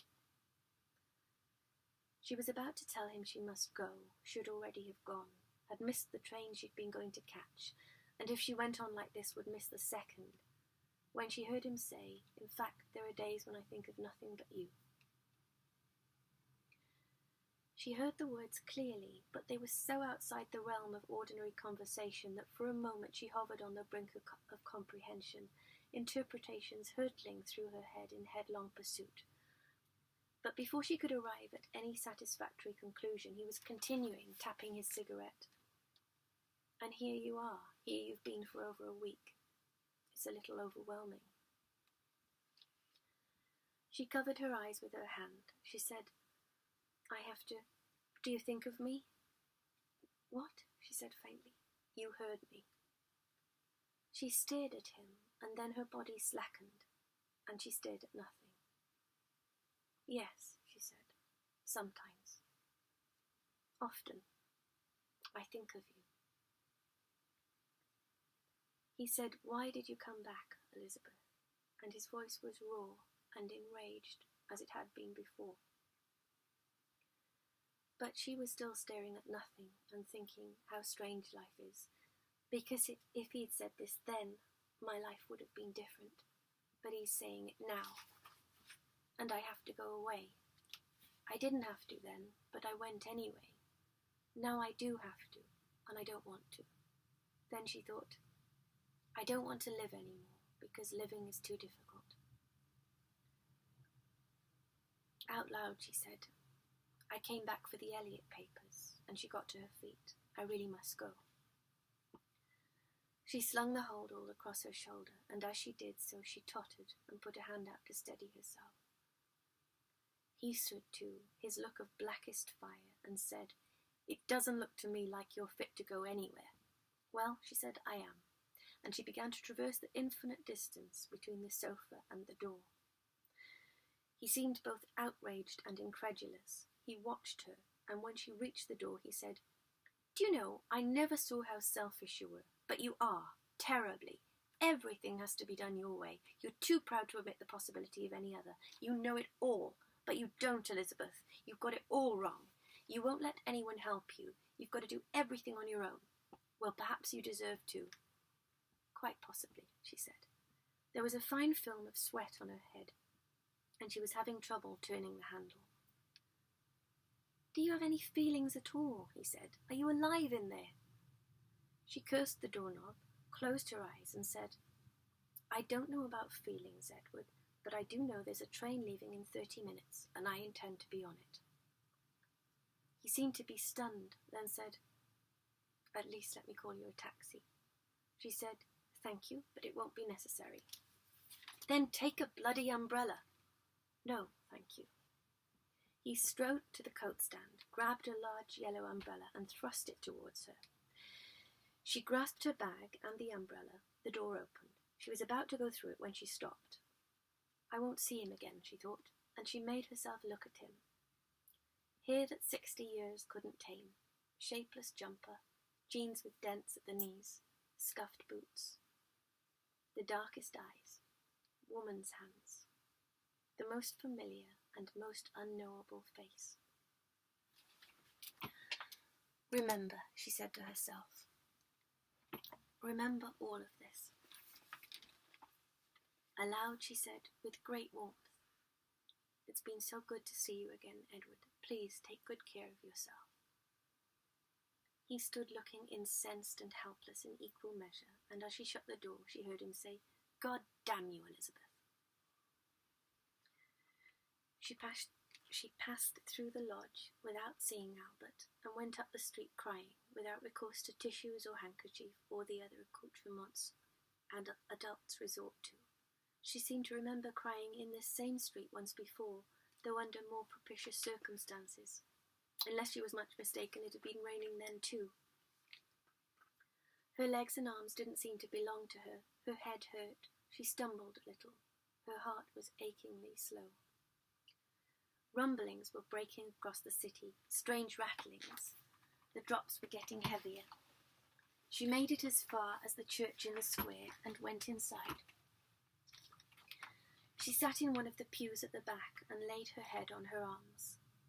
The yellow umbrella slid to the floor. She would miss the train. She could get another. There was nothing to think now, and nothing to fear. Was this detachment, she wondered?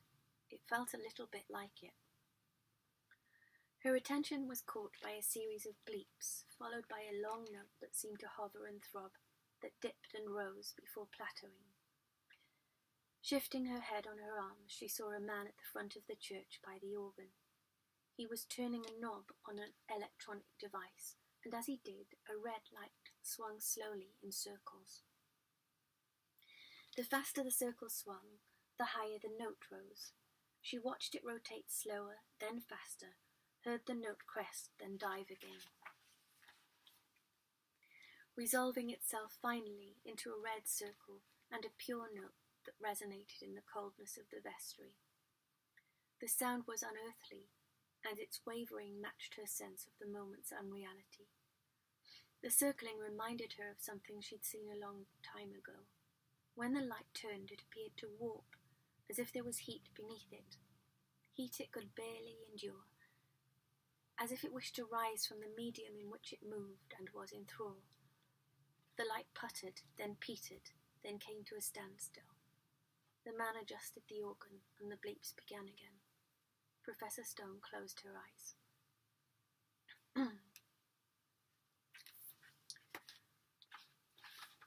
The next extract takes place at the end of her student days. Just trying to find it.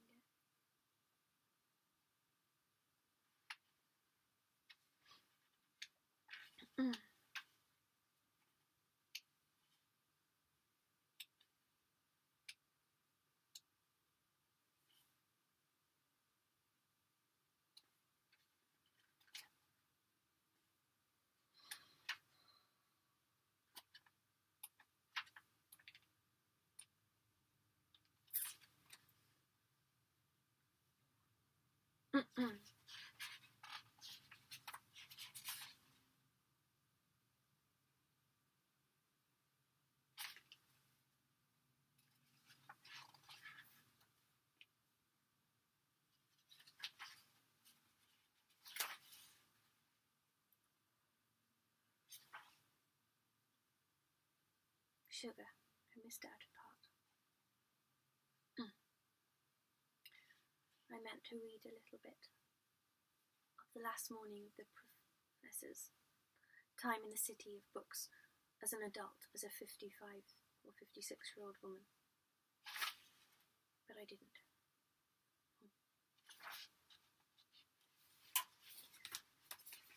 In any case, I will read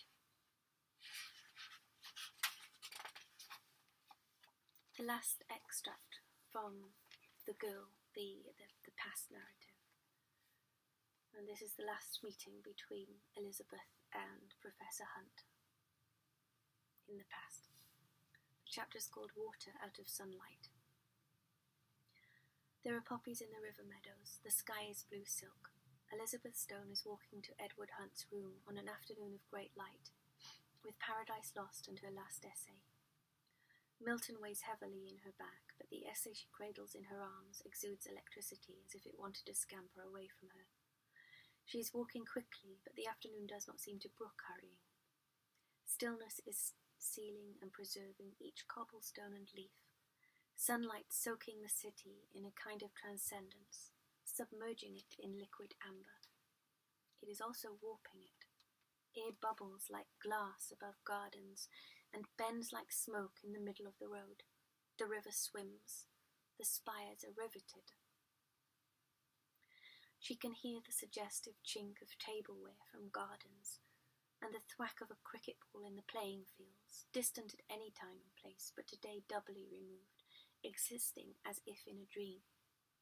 All is hypnotized, suspended.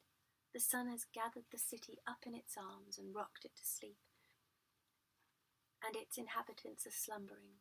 Cyclists labour, pigeons stumble. She feels herself sway on the curb.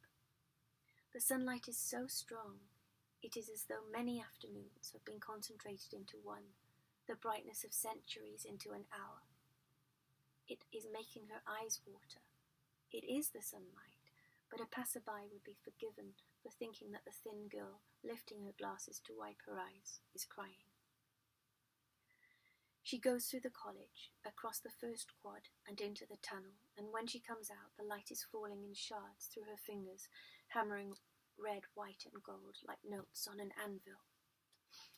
Walls, grass, and paths are revealed in snatches, and she walks blindly, feeling the blows, her steps taking place somewhere far beneath her.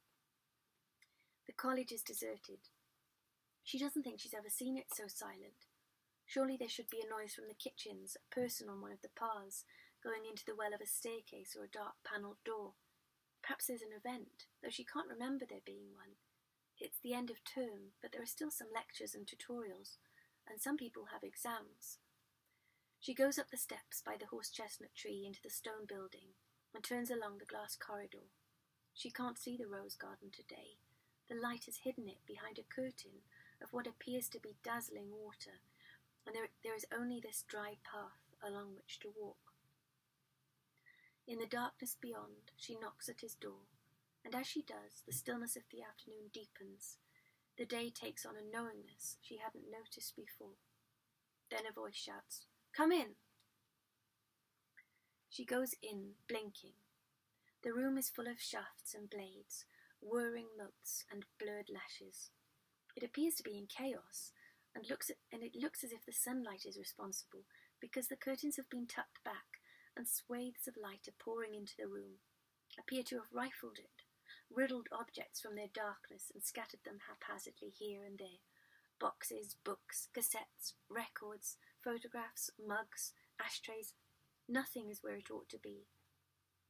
A kettle sits in an armchair, a model of the globe in the sink. Bark is propped indecorously in the wastepaper bin, and the fender surveys the room from the sofa. The garden of withered pot plants occupies the table.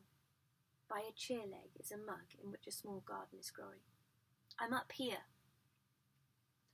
She turns to see him balancing at the top of a step-ladder, his face flushed with irritation but also with labour. A first, she thinks, and 2 whole shelves are cleared of books. "What are you doing?" she says. "Dusting." The word seems inadequate somehow. "I'm sorry to disturb you," she said. "I brought my essay." He comes down the step-ladder, swaying precariously, and drops some books on the desk. "Isn't it early?" "Yeah," she says. She hopes he'll take it from her, but he flops into his chair and reaches for his cigarettes. She stands by the side of the sprouting mug, wondering if she can move towards the door again, but finally, afraid of offending him, she sits too. The afternoon stretches away, pale with heat beyond the windows. Honeysuckle waves tendrils on the rug. Roses cluster at the sill. But this is all she can see beyond of the outside world, because the light is so bright. He takes a first drag and exhales, saying, "I take it you've recovered." "What?" "From your fit at the concert, hefty twitching and pushing up of the hair, and your little display of rudeness in the last tutorial." "Oh," she looks down. "I think so. Lots of swinging of the boot." "Did it occur to you to let me know that you were all right after the concert?" "Yes." I'm sorry, I've just had a sign saying that my data storage is full again. I have to try and work it out somehow. "Did it occur to you to let me know you were all right after the concert?" "Yes." The cigarette halts midway to his lips. "It did occur to you?" "Yes." "I see." "But I didn't know why I left," she says. "So I didn't know what to say to you." "Surely you could have let me know you were all right," he says. "Yes, but I didn't know if I was. I don't know what happened. It's a mystery." "A mystery?" "Yes." His mouth twitches, as if he would smile, but he doesn't yet. There's silence for a moment, then she says again, "I brought my essay," and she holds it out, still not looking up, and this time he takes it. His face changes as he feels the weight. "How long is this thing?" he says. "About 15,000, she says. He sighs and shakes his head. He continues to shake it as he flicks through the pages, pursing his lips so that he doesn't smile instead. Then he frowns and says, "How can you see to do this tiny stuff?" She shrugs. He turns a page round, better to inspect a chart.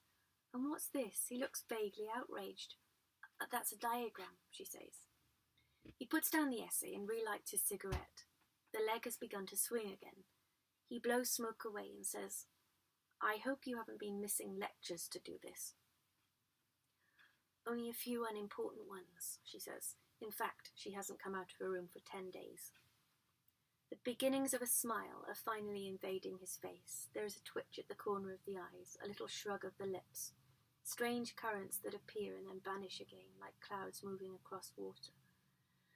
You realise this far exceeds anything you'd be expected to produce at undergraduate level. She shrugs again. You realise that every essay you've produced for me so far has been way and beyond what everyone else has handed in. I don't know, she whispers.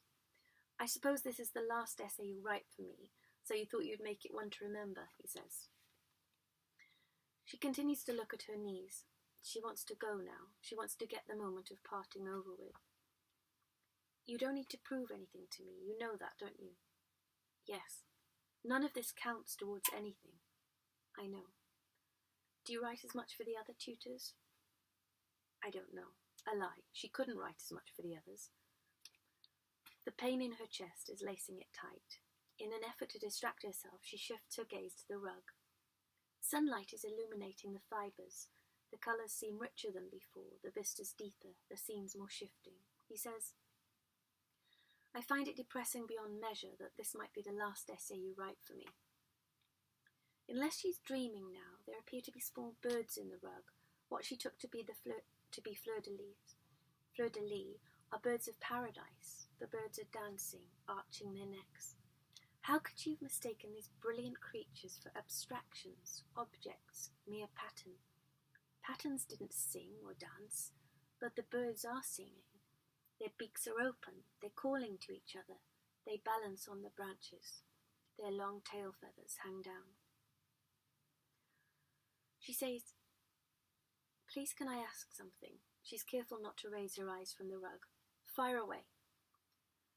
When I am gone, she corrects herself.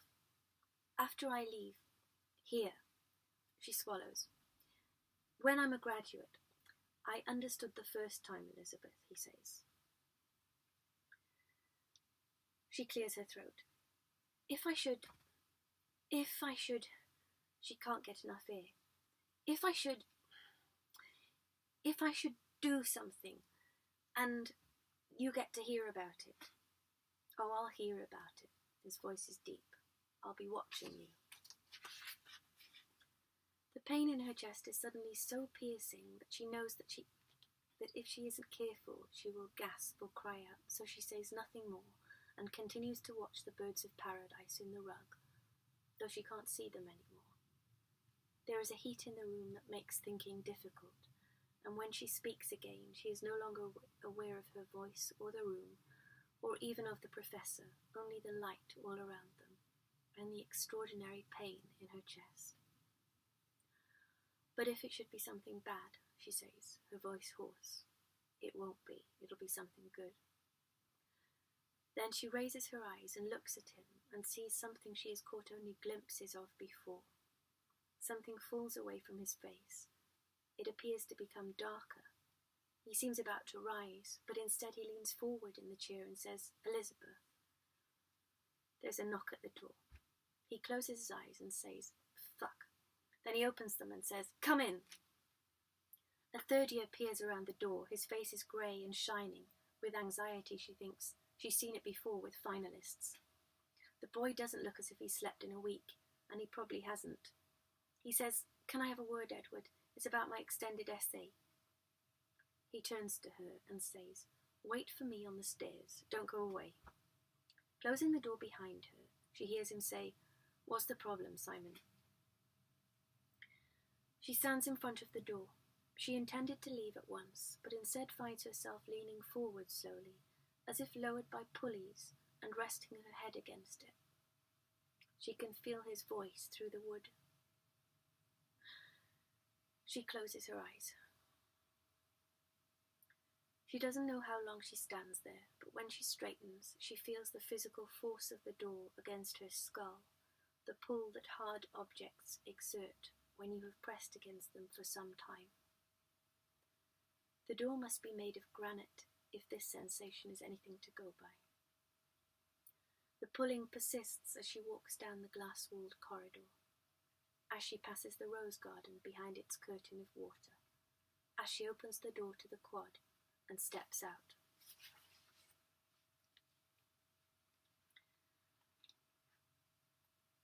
and I'm going to read the very short following chapter, in which they have their final encounter in the past narrative. This chapter is called, in keeping with T.S. Eliot's Four Quartets, the theme of the rose garden in that poem. This chapter is called Into the Rose Garden.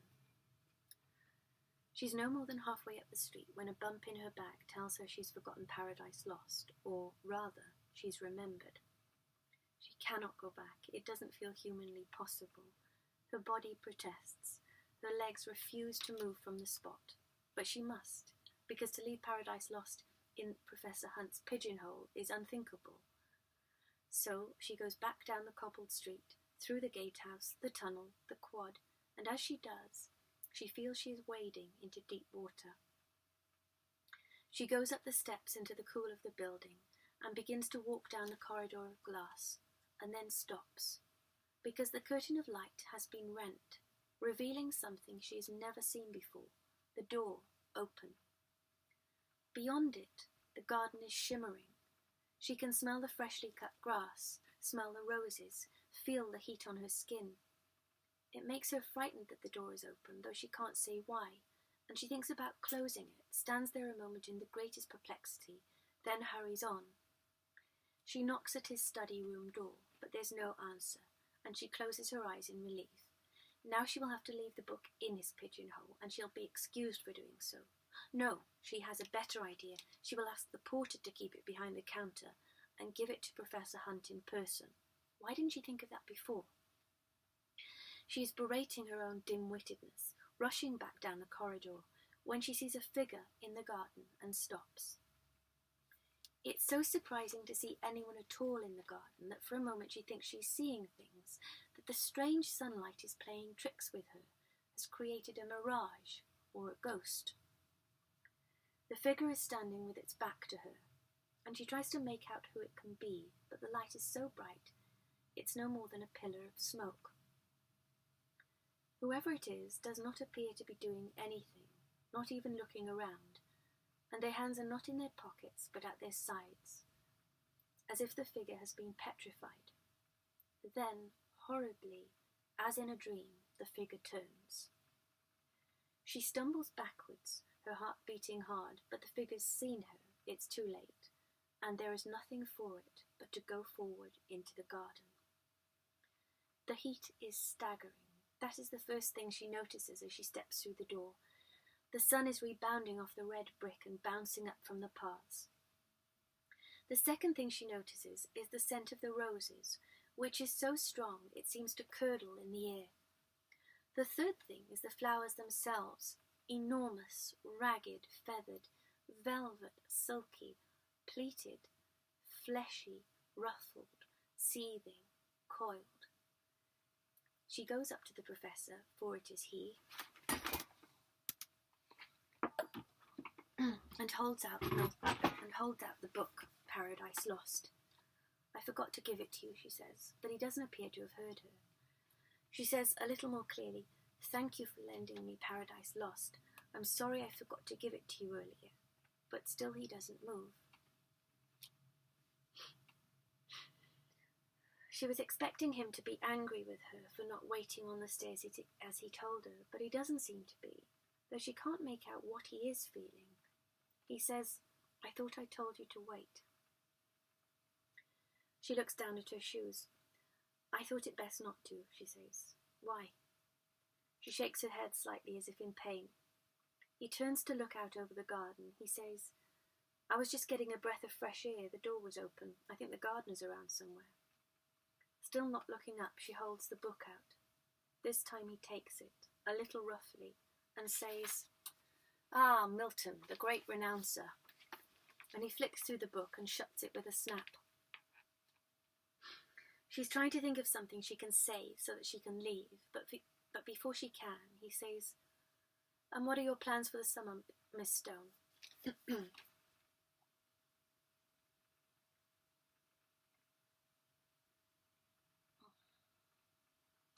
Sore throat. "Reading, I suppose," she says. "Ah, yes, third year, serious stuff. And what then?" he says. "What?" Well, after you finish. She pushes back her fringe. I don't know, she says. Some other scholarship, some other body of higher learning, a glittering academic career. There is something in his tone that is irascible, almost petulant. She'd find it amusing if her chest wasn't hurting so much. I don't know, she says meekly. He sways a little on his heels.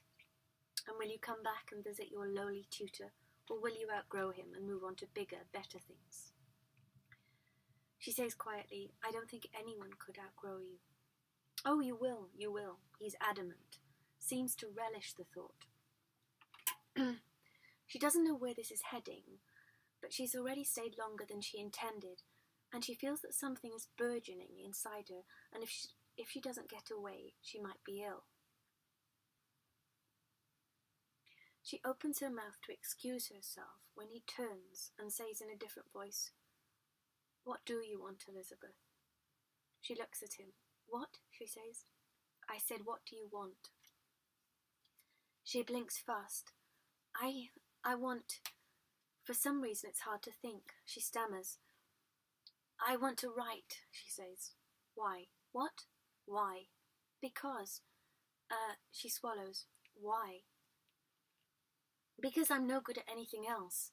She glares at him and then turns away. He says more quietly, I hope I haven't been instrumental in forming that belief. No, she says, I've always known it. Then he says, What happened to your mother, Elizabeth? And she stares at him as if he's struck her and steps backward, stumbles on the border of the path, and begins walking quickly towards the door. He says, I know what happened. That's why you have so much self-hatred. She walks faster. She's almost reached the door when he says, Elizabeth, in such a strange voice that she stops. She hears him say, I know what happened, and you're still back there. You're so taken up with it, you can't see what's here now. Look, Elizabeth, look. She steps through the door, but he's in front of her, blocking her way, catching hold of her hands. The instant he touches her, her spine becomes rigid, and her head is thrown back. His eyes are black and glazed, and he is burning her up with them, gazing at her so intensely she feels evaporated, invisible. She fixes her own on a point a little higher than his waist. She is breathing fast, and her eyes are half closed. He says in a lower voice, You have to see, because this sort of thing doesn't happen often, sometimes not at all. And this is it. Yeah, I'm sure of it. She pulls away sharply, involuntarily, in a sort of convulsion, but he doesn't let go. And blackness covers her eyes, and her body is full of shaking blood. And it strikes Professor Stone now, Professor Stone in the present, lying in this room beneath the eaves, that at that moment something really was happening. But if someone had asked her then what it might be, she would not have been able to tell them in even the most abstracted terms, except to say that her body seemed to be pulsing, that she must surely be beaming with light, that it was possible she was only half conscious because she could hear garbled voices and snatches of song and strange images as if replayed on an old cine camera, the voices mismatching, the frames out of time, the films jumping and flickering. Nothing, except to say that she'd been plunged into deep water, was travelling at the speed of light, buffeted by waves, coming up for air and going under. Nothing except that they were both hurtling down a tunnel, that things shot backwards. Nothing except to say how absurd they looked, locked in some kind of eternal tussle here, paper, scissors, rock, my thumb stronger than yours, till those thoughts shot away too at the speed of light. But if you asked the professor now, she would say, Hands, the palms warm, the fingertips cool. Hands, like other people's, and not like other people's at all. She would say, the absurdity of these hands touching mine, gripping them with surprising power. The mortality of knuckles, frailty of flesh, strange humour of half-moons, the miraculous living pressure of fingers. He drops her hands suddenly, as if realizing they're no use to him. And she stands frozen, with eyes closed, as he walks away. The cobbled street is inclining. She doesn't remember it being this steep. She doesn't remember air being this dense either. But this afternoon, walking through air is like walking through water. Halfway up the street she stops and is sick in the shade of a wall. And when she begins walking again, she feels she's unravelling. She is not inside her body anymore, but back in the garden. She watches her other self get further and further away from it as she continues along the street, and knows that everything will always be after this moment, set in a different place altogether, a place of permanent belatedness. The air in the quad and the street, the air passing through passages and archways is bright, suffused with pigment, with light and with stone, and the smell of summer gardens immemorial. Brightness presses all around her, and with its certainty, everything crystalline, transparent, exposed like a negative, and she sees the city for the first and last time, entire, a map of the alleys and gateways, gardens and streets, the windows and spires, everything imprinted like copper plate on her retina. The slash of the river, the dark needle of a spire, the squares of honeyed stone, the ghostly towers, the blue-tinted dome, the streets and avenues, shapes and shadows, passing like ghosts, slipping over and under and through one another, quickly, slowly, haltingly, becoming consecrated, the way the view through a gate can become embedded, eternal in the mind's eye.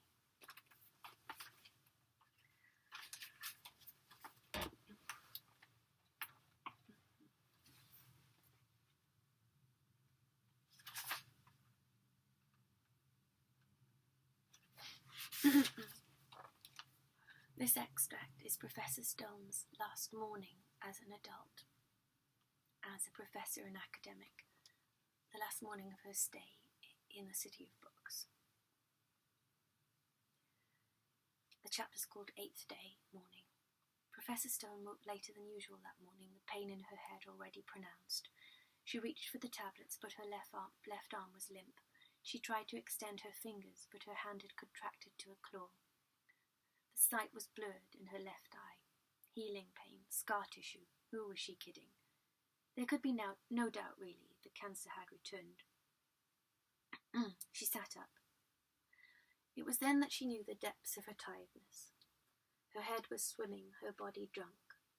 She broke the tablets open with her right hand and took two sitting on the side of the bed. She stayed there for a long time, not thinking of anything, then got up and went to the window. The sky was leaden, the poplars statues, the river meadows vaster than she'd ever seen them. She was reminded this time so strongly of the view from that other window that the memory came with a jolt. She stood there a moment longer, then the aching in her chest made her turn away. She washed in the basin with her right hand, squeezing the flannel against the side of it, running the comb through her hair. She buttoned her shirt by pressing the buttons against her chest, but couldn't pull her tights on straight and settled for crookedness. She wedged her feet into her shoes without unlacing them, holding a pencil at the back, then packed, locked, and left. The pain in her head began to clear a little as she walked through the cloisters. She had tucked her left hand into her mackintosh pocket.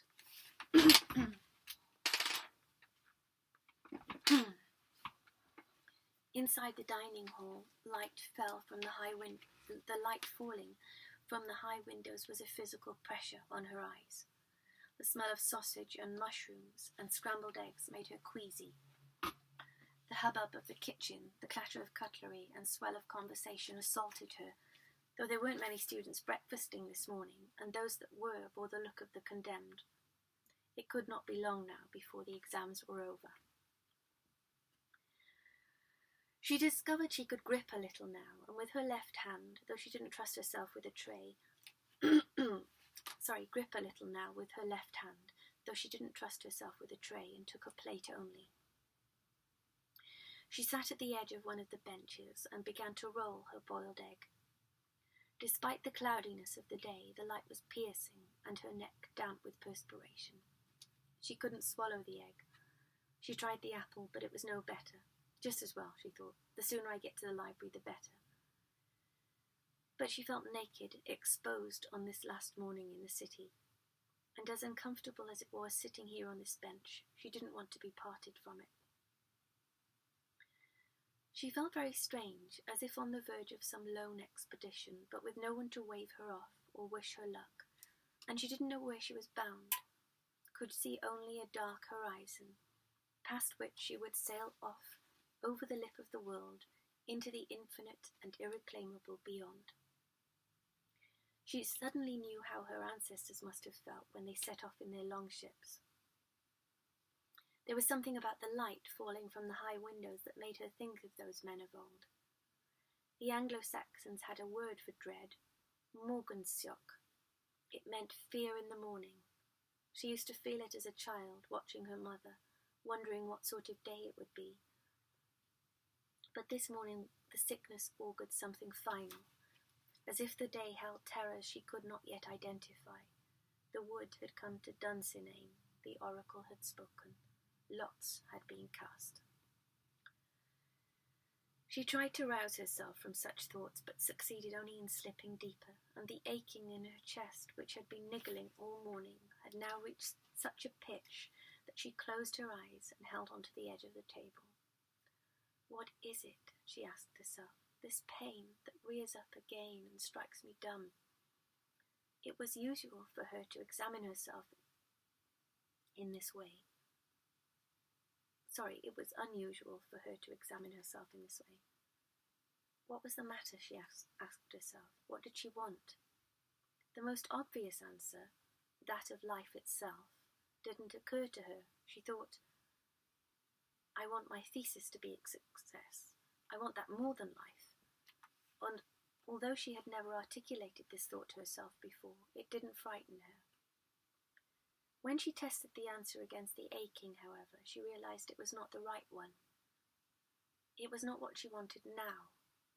What she wanted at this very moment, in this ancient panelled room, filled with the sound of plates and voices and passing feet, whose benches were lined with the ranks of the future and walls with dreams of the past, was something quite different. The answer presented itself as a Polish waitress stooped to collect her plate, accidentally bumping her and touching her arm in gentle apology, smiling so sweetly that liquid warmth travelled the length of the professor's body. What she wanted, more than anything, was to be touched. Could it be that simple, this thing she wanted most in the world? She was alarmed to discover that it could. She got up and went out beneath the gargoyles' gurning faces, crossed the quad. The sky was lowering. At the lodge she handed in her keys. As she passed through the gate, the bells rang out. First a warning, musical, then the hour, irrevocable. The street was deserted. Pink strings of fluorescent foam, glitter, neon horseshoes and shamrocks scattered the cobbles. An empty champagne bottle stood on the wall by the chapel railings, exuding a whiff of stale revelry. A limp balloon dangling vaguely, obscenely from its neck. As she gazed at the remains of celebration, it occurred to her that she would finish this day what she had begun here years ago. You've done it, Elizabeth, she said. It's taken a long time, but now it's over. It's complete. She said these things as she stood on the curb waiting to cross the main street, as if she was both a runner in a race and a bystander, cheering herself on because she felt beyond strange this cloudy morning, as if she was walking through a dream, though the touch and taste and sound of things were more real than they'd ever been. She said these things because a fragmentation in her stomach, a weightlessness in her limbs, and the aching in her chest threatened some universal disassemblement, and because for some reason, in spite of everything, Perhaps precisely because she'd waited so long, she felt strongly that her job was not done, but that at the very moment of emergence she would find her great work yet to come, must go forth not to honour but to trouble, and as in a dream reenact over and over. She passed the church, the round room beneath its blue dome. The square was withdrawn today and would not yield itself to her inspection. Every so often she clenched her left hand in the pocket of her mackintosh, and was relieved to find that sensation was returning to it, though her left eye was still cloudy. She went through the passageway in the great library wall and crossed the courtyard.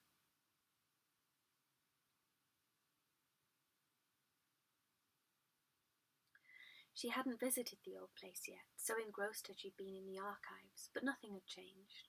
The walls were still brown, still pitted. The windows of many panes still depicted the scenes of history. There was the founder with the world passing upside down in his crown. As she went through the glass doors of the foyer, it occurred to her for the first time that she was taking leave not of the city, but of herself, because she had begun here, really begun. After you had left a place you loved, did you become a part of it? She wondered. Did your palms leave a trace on the wall where you leaned? Did your shadows linger in doorways or windows, haunt the bell tower, sail with clouds over walls laced with ivy? Did some fraction of you become part of the taste of rain on wrought iron railings, or the ring of heels on old stones, or the deep summer river, overhung with alders, plunged into, forked over, embraced and exploding in pieces of water and light? Did the magic horse chestnut trees sway with your breath or sigh when the sap moved inside them, arms reaching to boughs, fingers to twigs, toes wriggle down to root tips scented with soil? Could streets remember your name, and the sound of your steps, the place where you fell the night you pounded along in the rain, the alleyway where you leaned to get back your breath? If they could, then she would leave herself here, among the ruins and facades, and the long empty views stretching for miles that hadn't changed for centuries and wouldn't probably for centuries to come, here, there, or elsewhere, in her beginning.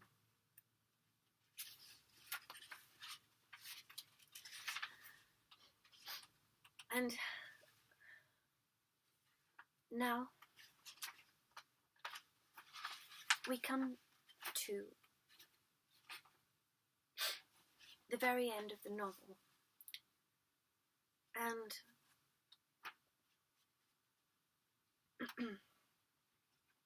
I think anybody who wants to read the book and find out what happens shouldn't listen to this, because then they'll know. So here we are with the adult Professor Stone again, as we leave her at the conclusion of the novel. She sits in the coffee shop, and a million things go on around her. Machines whir, buses hiss, cyclists sail by covered with small plastic tents. There are children quarrelling over milkshakes, a baby who is bawling and attempting to abseil his father's chest. A dog is scratching, his leg thumping the floor. It begins to rain in earnest again, and the bell tinkles as more people come in, shaking off umbrellas and sniffing. A group of post-finalists are amongst them, flushed with freedom, pulling sodden gowns away from their bodies and shaking off mortarboards, which for once have been put to some practical use.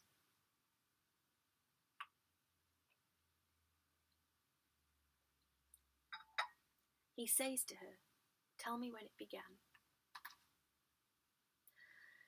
So she tells him about the tiredness, about the dissident corpus, John Milton and the poetics of difference.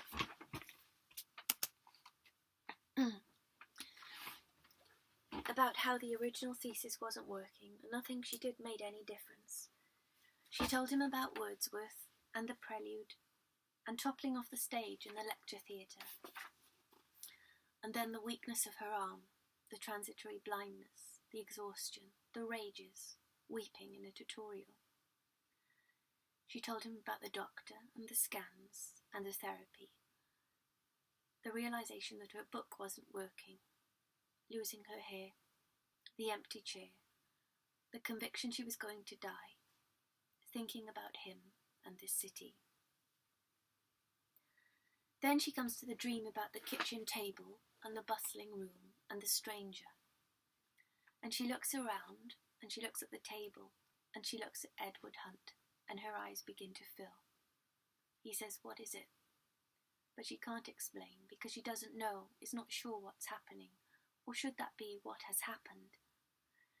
She shakes her head, looking around once again, and after wiping her eyes, she goes on with her story, with amazement now, about the results that were clear, seeing T.S. Eliot leaning on his umbrella, the proof of Burnt Norton in the British Library, the idea for a Poetics of Sound, about writing to him and trying to seem professional, and the first 2 terrible days when she thought they wouldn't meet. And then she tells him about the long years before that when she did not think of very much else, which is something she hasn't told anyone, not even herself, before. He brings his chair close and pulls her head onto his shoulder, and he holds her like a child or a baby animal, and she can hear his breath and feel his face in her hair, and how much he is enjoying it, breathing deeply and savouring the moment. There is something humorous about the ferocity of his embrace, his oblivion to its recipient. She can feel the thinness of his body and the warmth of his skull, and smell the rain in his hair. People are looking, but for once she doesn't care, and lets herself rest on him, and it seems completely natural, as if she has always done this, or was always going to, and is perhaps even a little tired of it. For a while she's nowhere, and everything is still. She can't hear the children, or the dog, or the coffee machine, or the crowd, can feel nothing except this unearthly heat where he touches her, this charge, so that when he pulls away, her hair rises up, and she is on fire, and can hardly bear it. Presently, he asks her if she feels any better, and she says yes. In another minute, he says, "Up to walking," and she nods again, though to interrupt such deep pleasure is painful. They go through the door, and the wind and rain hit them, but they put up the yellow umbrella and hang on to each other, and it is as if they are walking into the sea. The last chapter is called The 8th Day, Evening. "Where are we going?" she said, and he replied, "Home." She didn't know what he meant, but was content to walk beside him.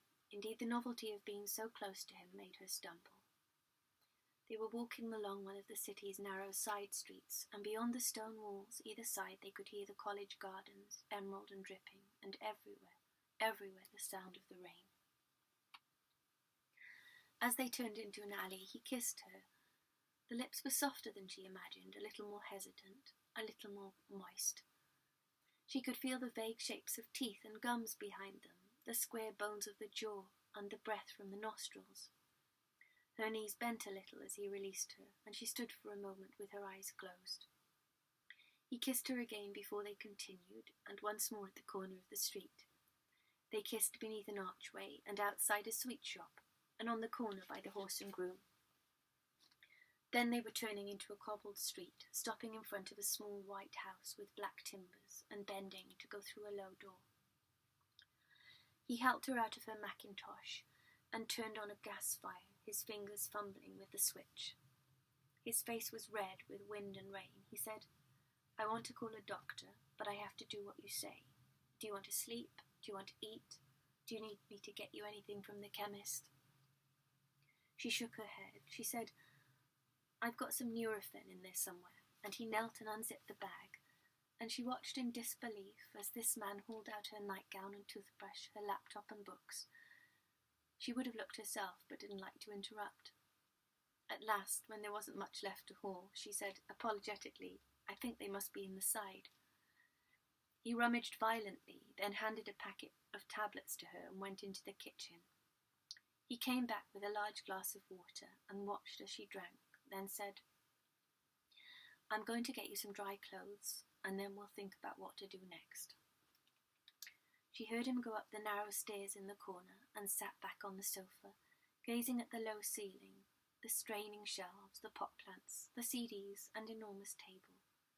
And then she put her head back and closed her eyes, which were filling, and tried hard to still her trembling chin. He came back carrying a towel and dressing gown, jogging bottoms, jumper and socks. He said, "It's all I've got, but at least you'll be warm. I'm going to put some soup on."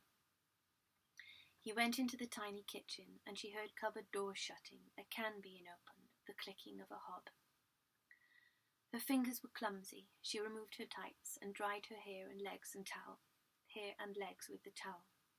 She put on the jogging bottoms and socks and the jumper over her shirt. She put it on back to front to begin with, then had to take it off again. And then she sat with her arms at her sides and tried to breathe slowly. "How do you feel?" He sat down beside her. She sat up and opened her eyes. "Not that bad," she said, and it was true, though she wasn't sure if the pain in her head was kept at bay by terror, exhilaration, or the Nurofen really were doing what was claimed on the box. "Really?" "Yes." He looked at her for a long moment, then said softly, "Do you want something to eat? The soup's ready." She shrugged. She brought her hands up, let them fall back, and they hit her thighs. She laughed, and then she sat still, breathing. She did all these things, but she did not look at him. And then, for once in her life, Elizabeth Stone decided she would be brave. So she did look, and she smiled, albeit in terror.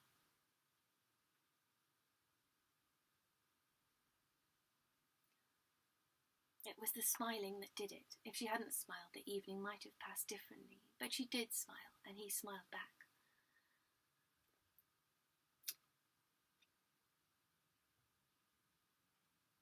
And then the smile went away, and he was looking at her in the way that made her feel she didn't possess skin, but only internal organs. And when he had looked at her a while like this, he took her hand in his. She shut her eyes and sat very still. Then she opened her eyes and sat back, and her chest was rising and falling. She laid her arm along the top of the sofa and brought it back to her lap. Then she lifted her head oddly, like a child drowning, and her heart beat so hard that she felt sick. He said, "How's the pain?" She frowned, then blinked. "Gone," she said for the moment.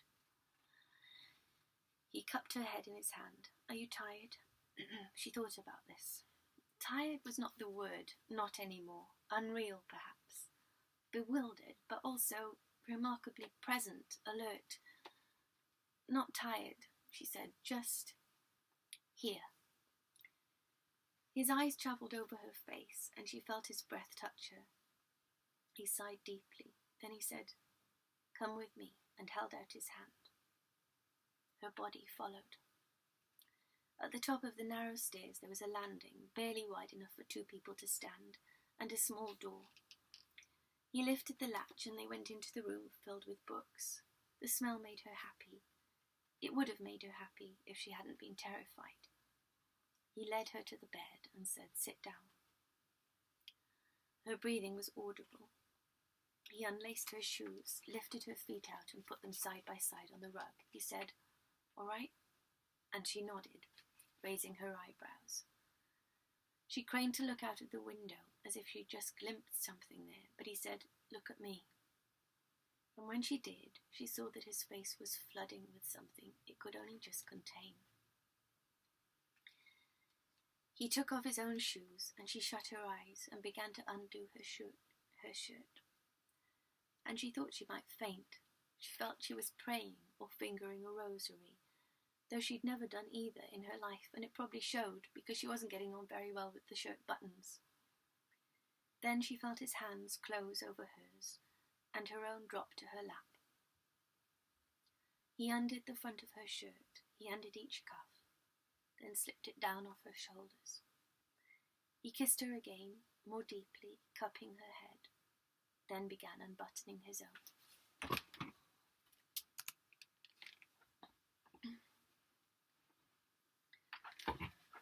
Her eyes were glazed and wide, the pupils so dark they appeared to be depthless.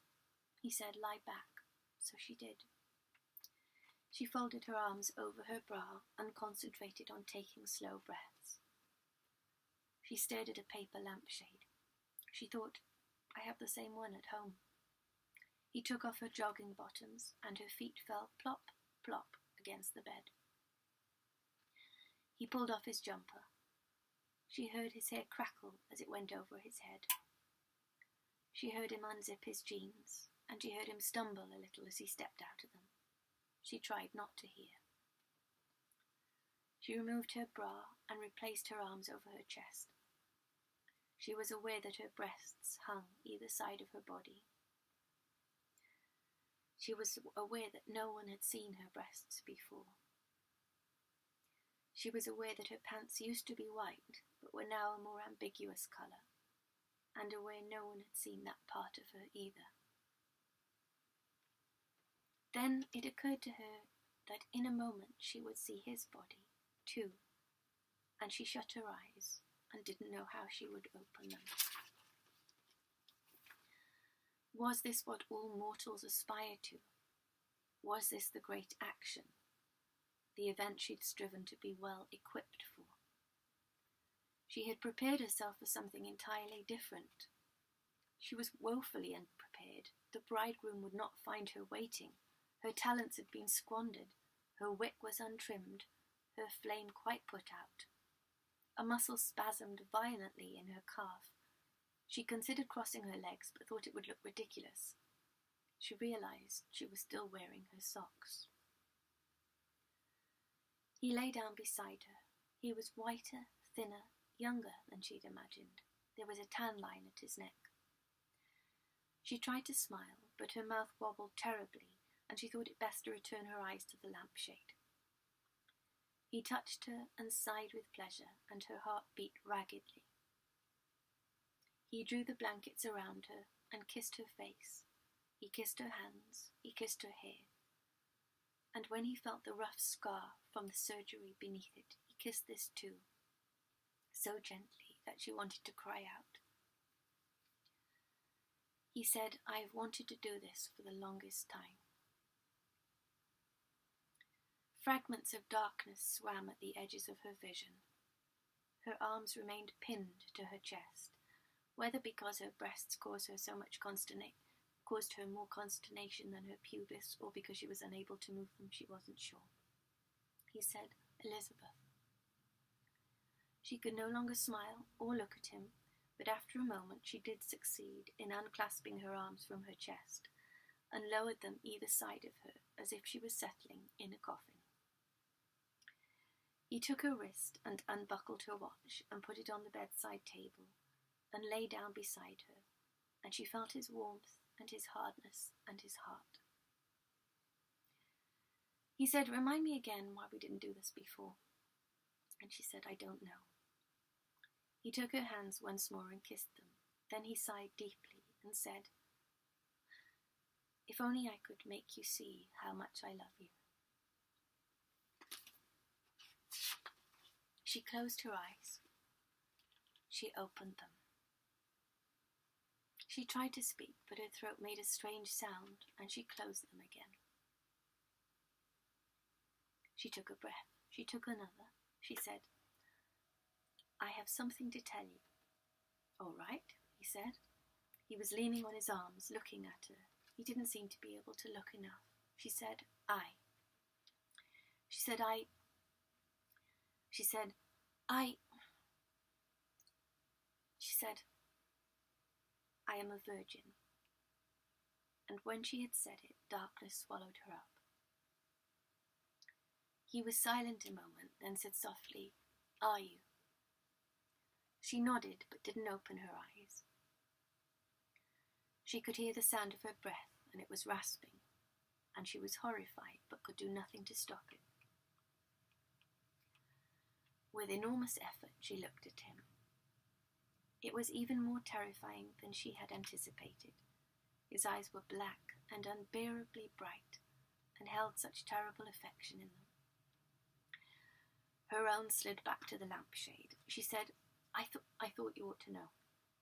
All right, he said, thank you. She said sharply, are you making fun of me? No. The muscle in her calf was having a seizure. She said, I've disappointed you twice today. I didn't deliver the thesis I promised either. He laid his hand on hers and said, I'm sorry about the poetics of sound for your sake, but now I can confess that I only ever really cared about its author, and she hasn't disappointed me at all. Besides, I guessed as much. She almost looked at him, but remembered just in time not to. How, she said, and her voice was no more than a whisper. He said, call it intuition.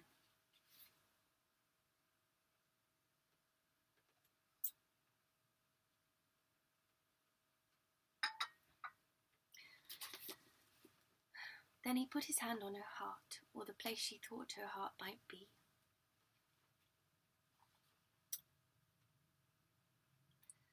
And Elizabeth Stone thought she finally understood all those poems about hearts and about love.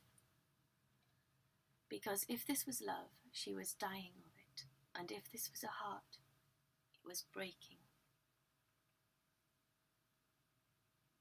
And if this was happiness, she was only just bearing it. And then she thought, but I am bearing it, and she was. He moved his hand, and she felt a fuse ignite, and began to know that here was a miracle. That she had lived on paper and words and thin air and not known it. He began to stroke her body into life or into death, and she woke in flames at the crown of her head and the root of her tongue, and the tips of her breasts and the end of her fingers and the soles of her feet. And she thought she might revise her conclusion that thin skins were a problem, because there was no problem here, only that she could not get her breath, only that it might stop. Then he began to kiss her quietly, searchingly, willing her to go with him where he would go. So she went to the dark countries beyond the world's rim,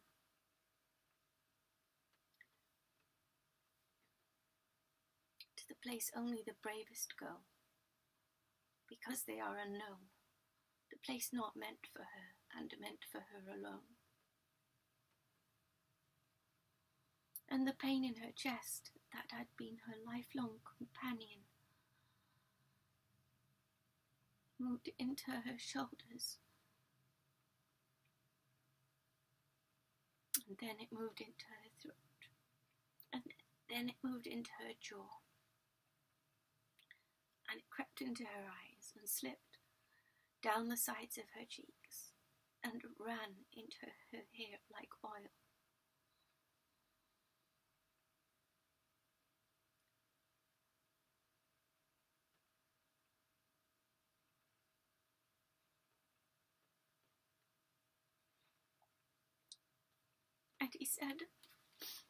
And he said, how I have loved you. The books looked on.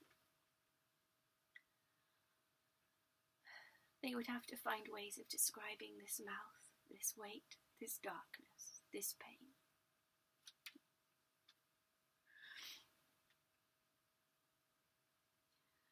They would have to find metaphors for this feeling that made her heart beat fast and then slow. Sounds to mimic skin touching skin.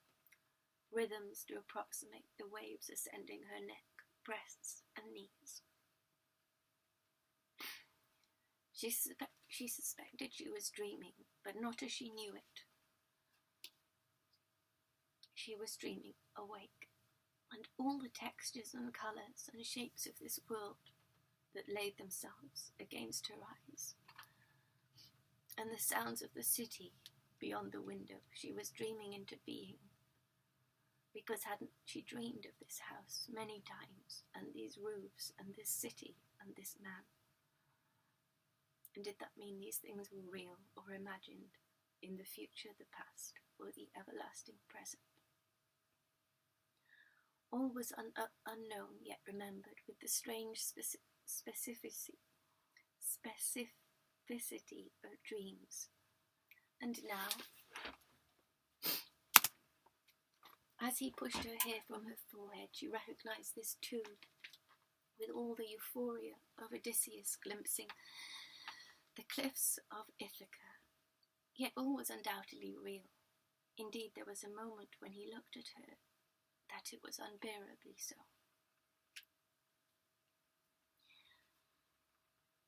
After that, the kisses became a little quieter, and after that they became a little slower, and not long after that they made no sound at all, but flew out of the open window, and fluttered over the roofs and turrets, and all of the gardens behind chained gates, and lost themselves in great palaces of light, the ones she had imagined angels to live in when she was a child, but had never seen with quite such clarity as at this moment when the clouds parted above the newly washed city, and she saw that the world was a strange and surprising place, could become so at any moment, and probably always had been.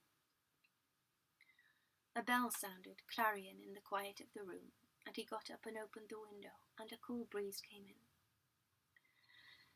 She turned to him, and the darkness came again, but the bells went on ringing.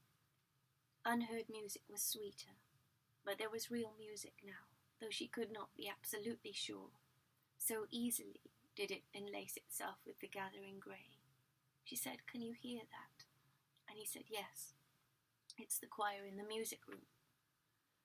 The bells stopped, but the singing continued as dusk, dove-grey and quiet, drifted into the room, and with it, from a tear near the horizon, a little silver light.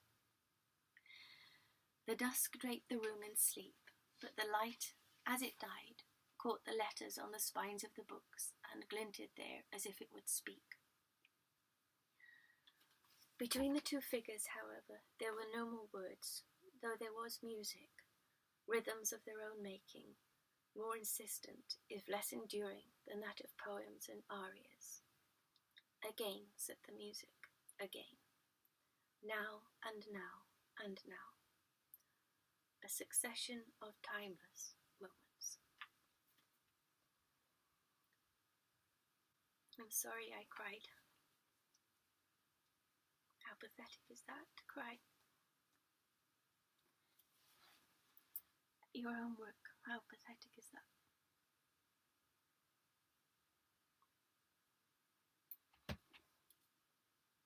At least it means that it was real to me. It's real.